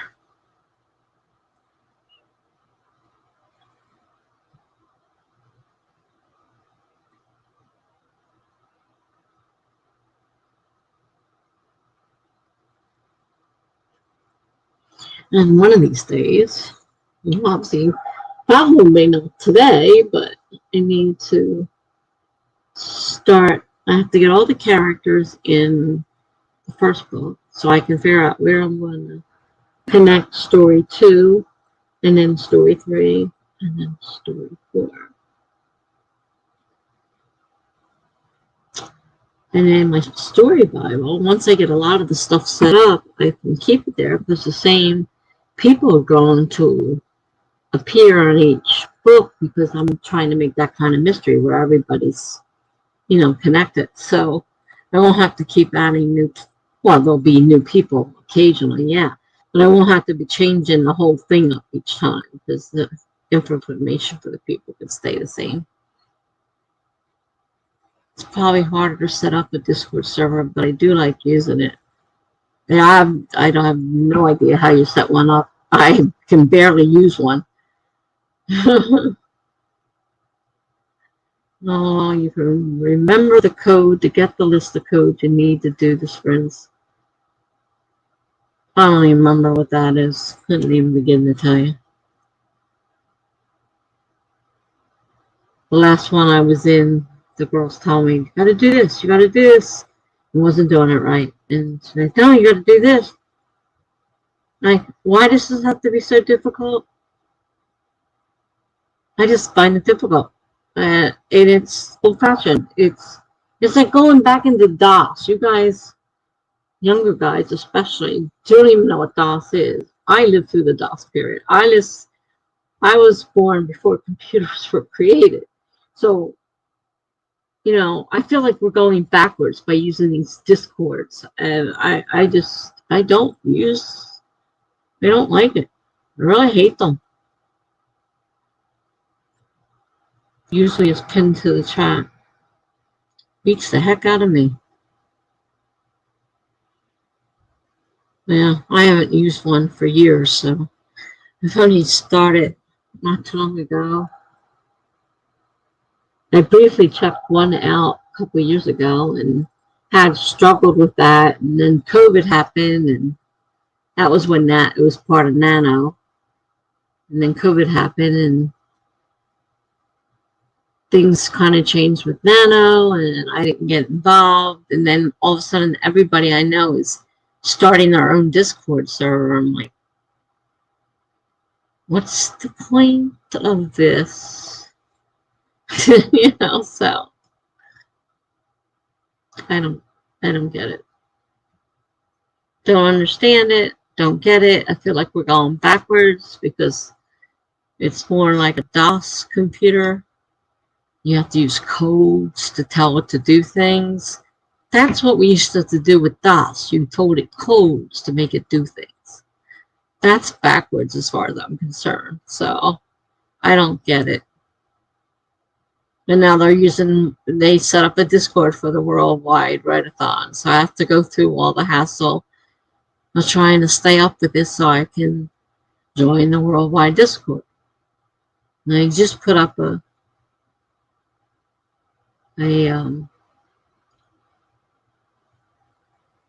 poll. Is it a poll? No, an application to see who's going to be the host.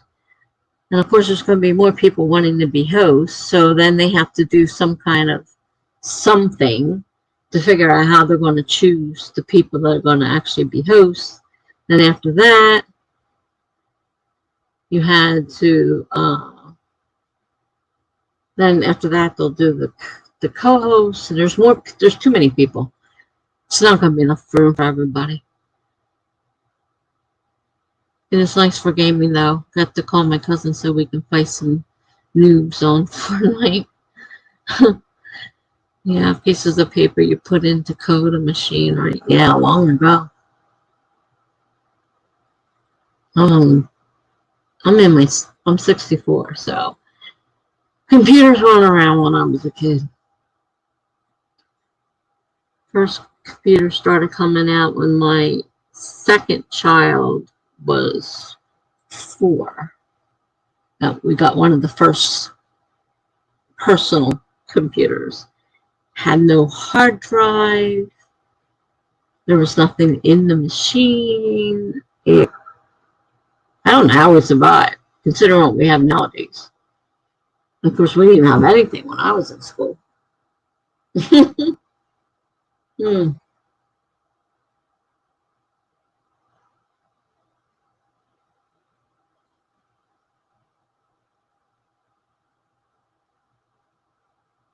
In the beginning, I used to sit and type all the code into the DOS,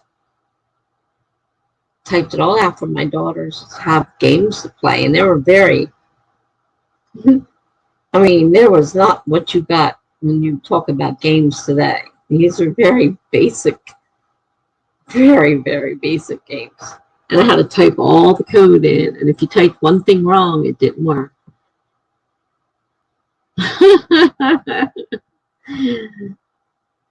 Yeah, and I had more technology than some people. I mean, the older, me didn't have anything. So yeah.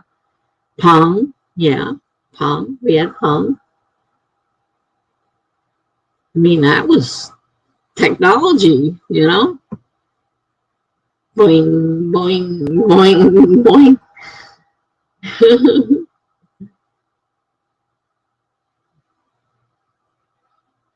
I've arisen over the years as technology has moved. I have moved, but over the last few years, I have kind of gotten lost. I don't work anymore. I don't have a need. Do all the stuff that I used to do. So it's weird. My nose still hurts as if somebody punched me in the nose. I'm pretty sure they didn't. Unless I accidentally smacked myself in the face and don't remember.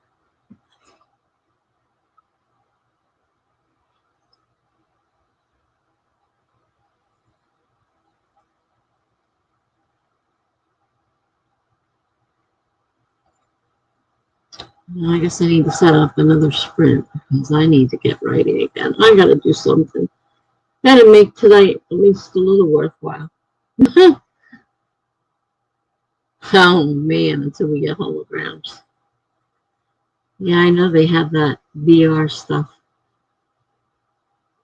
Some of the ones you read in the stories, the hologram systems that are so realistic.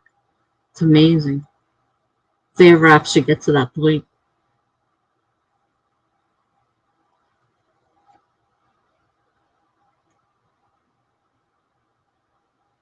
Never tried a VR system. I don't know what it's like. I only know what I've read.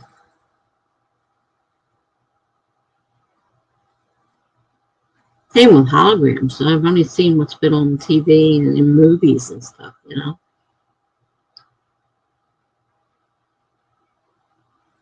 We actually get that stuff. It would be weird. And I don't doubt it'll eventually get here.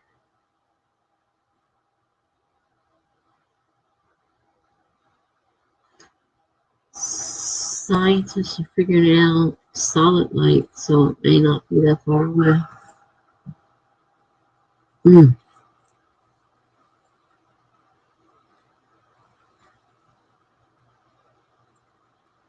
May. Technology is moving at such a rapid rate.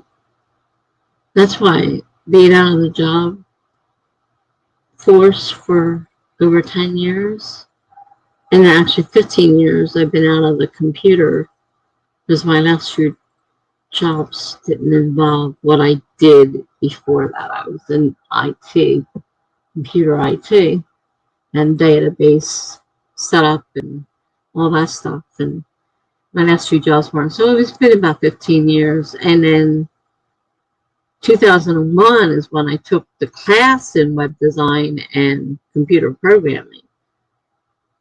So that was what, 20 years ago? Wow, 20 years ago. Yeah, 20 years ago. Okay, good. Measles. Great. Technology is booming. Set the timer for 30 minutes. Starting in 5, 4, 3, 2, 1, go.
Blue.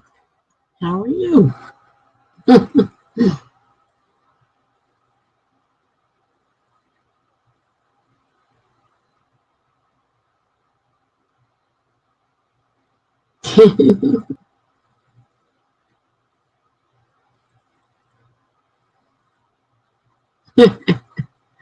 Amelia, you're funny. Well, this time I was looking at honeymoons. And I'm thinking about all this money. And I'm like, really? If it's your honeymoon, are you really going to be doing all that stuff? You need to have anything that's super duper fancy.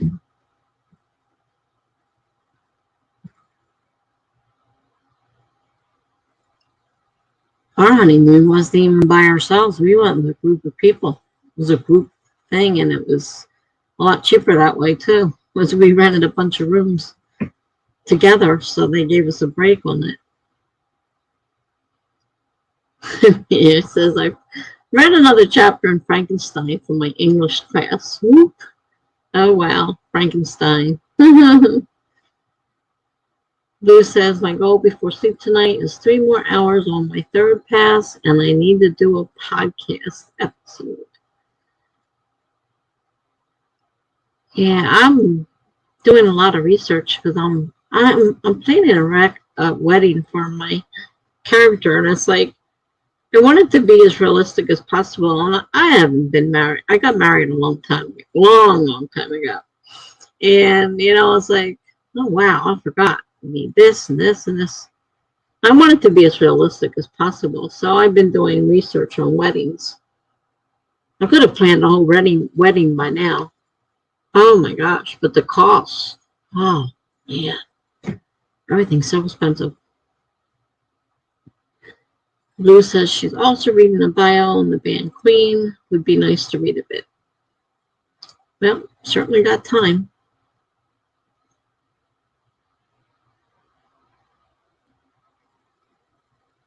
Yeah, Queen was always one of my favorites. I'm kind of a different generation, but it was still one of my favorite bands. You said wedding sounds so complicated, even though the premise doesn't seem like it should be complicated. It is complicated. I mean, I didn't have a lot of selection because I was only given a few $100s from my parents to plan a wedding with. There really wasn't a lot of choices I had to make. But to do a real full wedding, it is a lot complicated. I got out of all that with my daughter because her in-laws were helping them pay for it, and they were paying for the rest. So I didn't, because I didn't have any money. And so they took care of all that. So I don't really know how much, all that was. But going by what I'm finding nowadays, I mean, getting married is expensive. Unless you go stand in front of the justice of the peace. And I got a Catholic guy marrying somebody, so no justice of the peace. Young couple, not a lot of money. Huge family on his side. Who do we invite and who don't we invite? Oh my gosh. So much to think about. I'm trying to keep my story realistic. So it means research. And it also means that these kids better figure out some way of getting money because everything is totally outrageous. I was just looking at honeymoons in the tropics compared to the Jersey Shore. Well, if they get married in October, the Jersey Shore is a little bit chilly. I mean, at least our honeymoon was in August. And it was at the Jersey Shore, not the Jersey Shore. Oh my gosh. Virginia Beach. It was at Virginia Beach. But same climate. It's kind of, August is, that's why I got burnt so bad. We went out on the beach and I got burnt like crazy. So I gotta figure out what they're gonna do. Amelia says she really likes the band AJR, kind of famous. Never heard of them. Doesn't mean anything, but I never heard of them.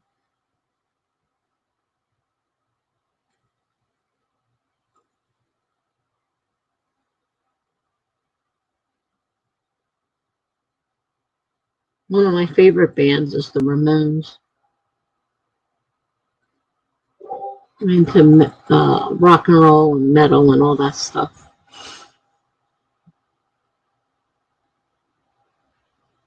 But I'm kind of got a little bit of this and a little bit of that. I mean, like, I like Elvis too, you know? It's like, and I also like country western, which I don't normally like country western. The heck is his name? I can't remember his name. I'm like, I have really different tastes when it comes to music. It's not all one thing. I like Queen. I like the Ramones. I like Guns N' Roses. And oh gosh, there's so many things out there.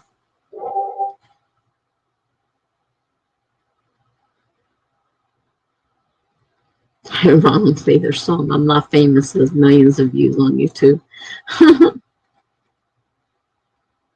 Something on my computer keeps beeping. I thought it was my Discord, but I don't see any numbers down there. Something's definitely giving me notifications of something.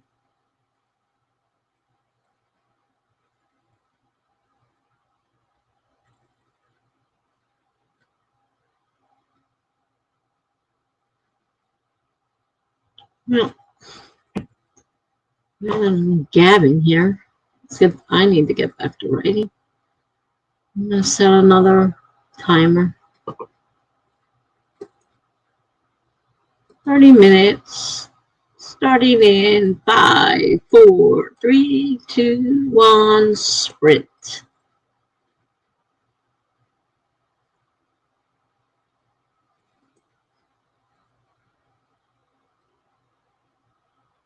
I have no idea how to turn down notification volume.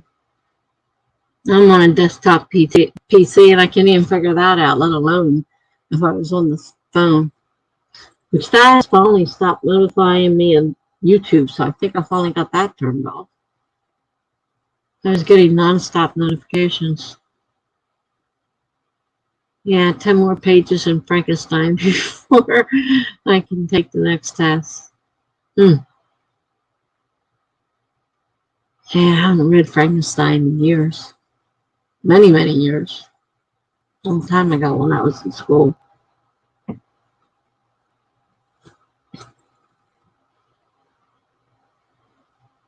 All right, let's get back to my story and my research. Jeez.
All right.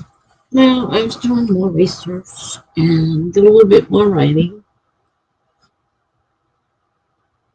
How'd you guys do?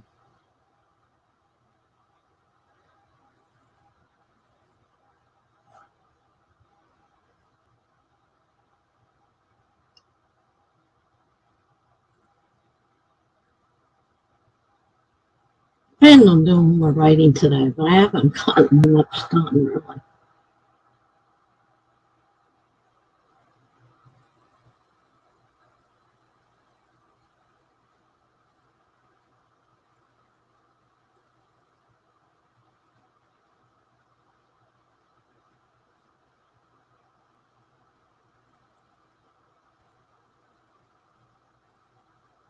Blue says she's edited 8 pages, which is good. I haven't even started my editing on my first one yet. I'm starting to think about future books. Need to finish editing the first one first. Amelia said, I'm almost done reading, 2 pages to go. Kept getting distracted by YouTube. Like, I was on Google myself, Googling all this stuff for this crazy wedding I'm planning.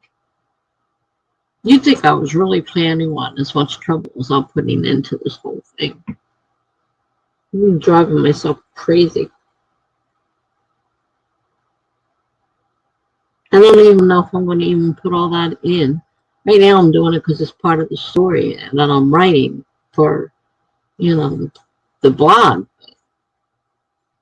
Whether or not I'll keep all of that in the actual book is hard to say. Or maybe I'll expand it more and fill it out some more. Wow. There's just so much to do with planning a wedding. That's for sure. I gotta take my medicines too. It's nighttime. I gotta take my medicines.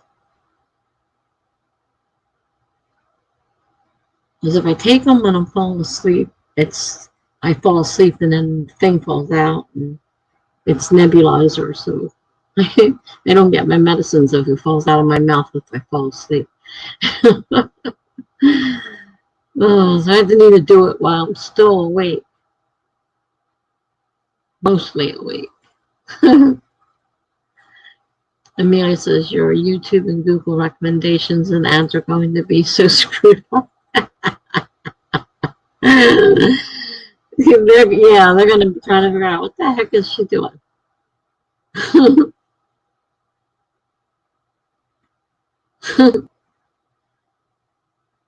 For all intents and purposes, I'm planning a wedding. It just won't ever happen, but I'm going through all the steps that somebody planning a wedding would be doing, trying to figure out what I need and trying to get an idea on pricing because, this couple doesn't have a lot of money and who's paying for what, how much they haven't even figured out how much they have yet. Because the mother is disabled and pays for around the clock nursing. The father, her father, the girl's father is non-existent, never even met his daughter, doesn't take care of her, doesn't acknowledge her. So they don't have any money. That's the bride. And then the groom has a humongous family with 12 kids, and that's just their family. Then each of their siblings have a bunch of kids, and of course, they're all going to be expected to be invited to this wedding. And it's like talking a lot of people on his side of the family. Hers isn't quite as bad, but his is huge. And how do they decide who can come and who can't come? And then the cost of all the, the wedding itself and the reception, and some things include everything. And I'm trying to get average prices because I don't want to actually fill out these things and have these people sending me things thinking I'm getting married and really screw things up. So I have to take things from an average, what I can get off of Google as an average. and saw the ads and everything. So it looks like we're going to do a beach, because they live in New Jersey. There's a beach. They live near the beach. So they're going to get their honeymoon on the beach in New Jersey. And he's like, but it won't be, like a tropical island, and won't be able to go swimming and stuff. And she's like, we've been celibate all this time, and we're out going for our honeymoon. I don't think we're going to care what the beach is like. I'm really now. Are you really worried about what the beach is like? Because they've been celibate. They chose to be celibate for the wedding.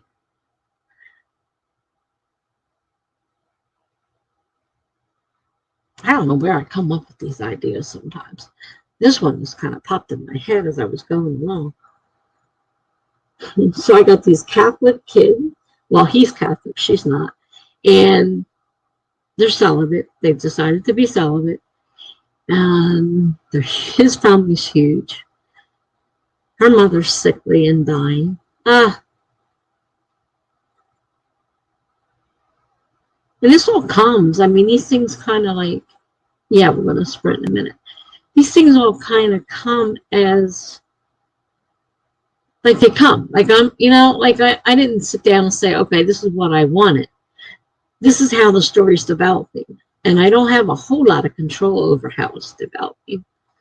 It's just developing. And I tend to follow my character's lead. And obviously this is what these guys want. So that's what they're going to get. All right, let's do another sprint.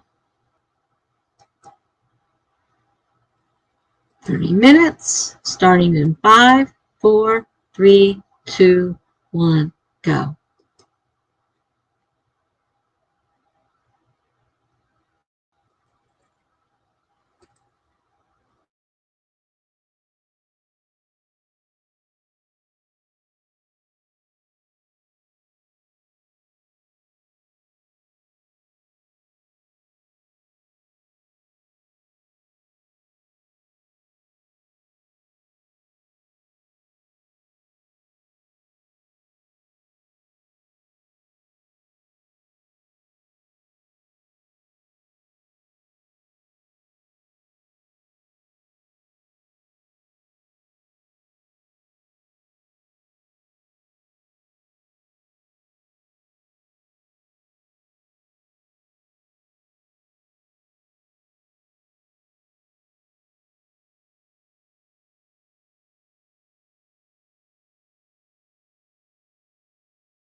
All right, Amelia. Sounds like you got a lot done, and good luck.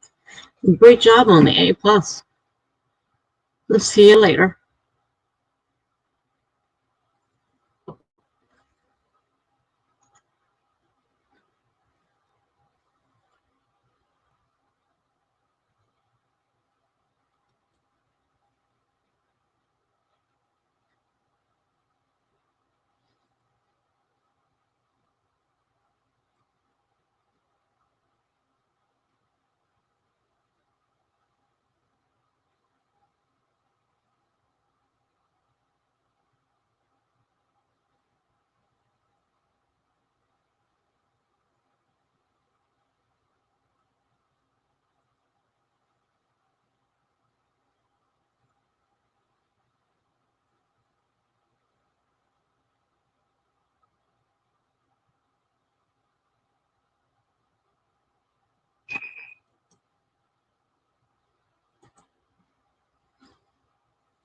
Alrighty. Well, looks like that leaves you, Blue, if you're still here. I did my nebulizer, most of it. I only have one more medicine left to do. Oh, gosh. It takes me close to half an hour sometimes to do all those medications. So I didn't get any writing done this time. I did the medications. So if you're still here, let me know.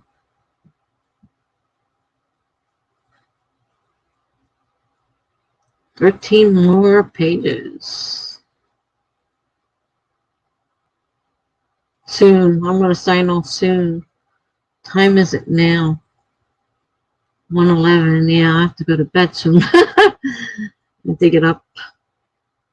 Well, I don't get up early. Unless the phone rings, of course. Maybe one more sprint. And that'll be it, I think. Because I've been live for over 8 hours.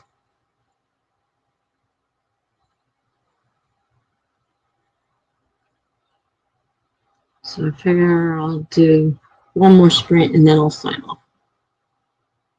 Sound good?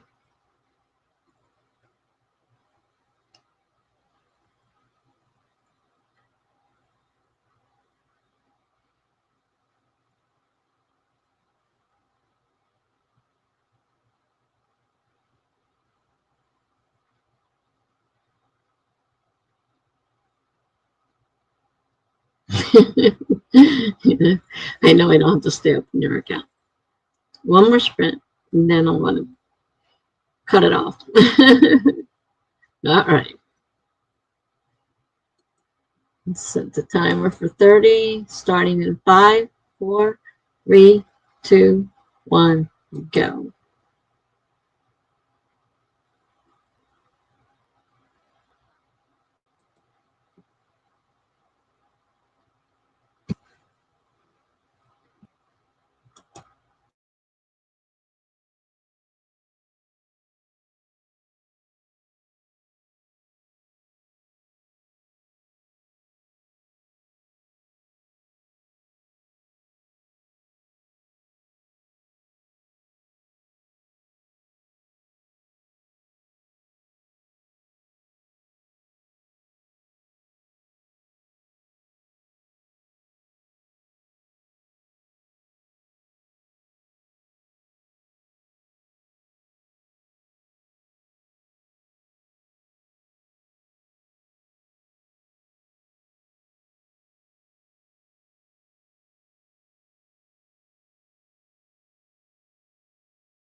Well, I don't know. I think I'm back. Somehow I got kicked off. Oh, here's this. I gotta get this cut off.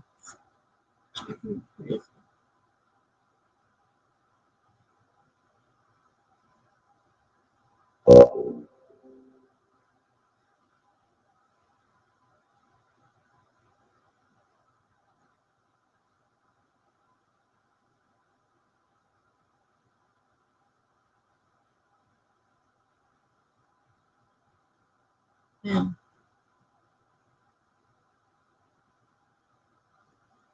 I don't know if the thing kept running around since it's 28 hours and 44 minutes, which I think is about the right amount of time. So I guess it kept on running. Got kicked off. Didn't notice it right away. So it stopped letting me do anything on the internet. So I don't even know what the timer is because the timer went on. I think the timer's done too. I think it just stopped working. Yeah, it quit working.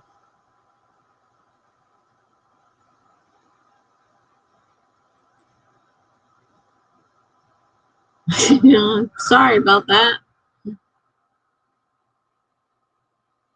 Super icy and snowy and had a huge branch hit your roof. Oh, a little distracting, yeah. But you got 13 pages edited. Well, that's great news. Yeah, I was working and I was trying something. All of a sudden, it said my internet was down. I'm like, what do you mean? I thought it was just that page, and I started trying to click, and then I realized that my internet was down. I had to sign back into everything again, reset my computer. It just froze. So I don't know what happened there. That was really weird. It does weird things every now and then. So I don't know what the timer was or anything because I wasn't looking at the timer when it happened. So I don't even know. It turned off the timer when I got kicked off. I was busy taking notes on, stuff, trying to get my story, set up. I got to figure out how to connect book one and book two. Not sure yet. Then I have to figure out these kids' ages, where they are in school and work, and they're trying to get married, and it's funky. It's really hard to figure this kind of stuff out. I really picked a doozy of a confusion when I decided to do what I did. But I didn't do it on purpose. It just came to me and started writing it. What can I say? The only bad thing is, I don't know. Hopefully it's saved.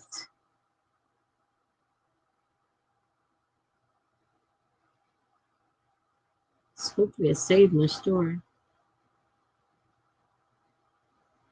Looks like it might have.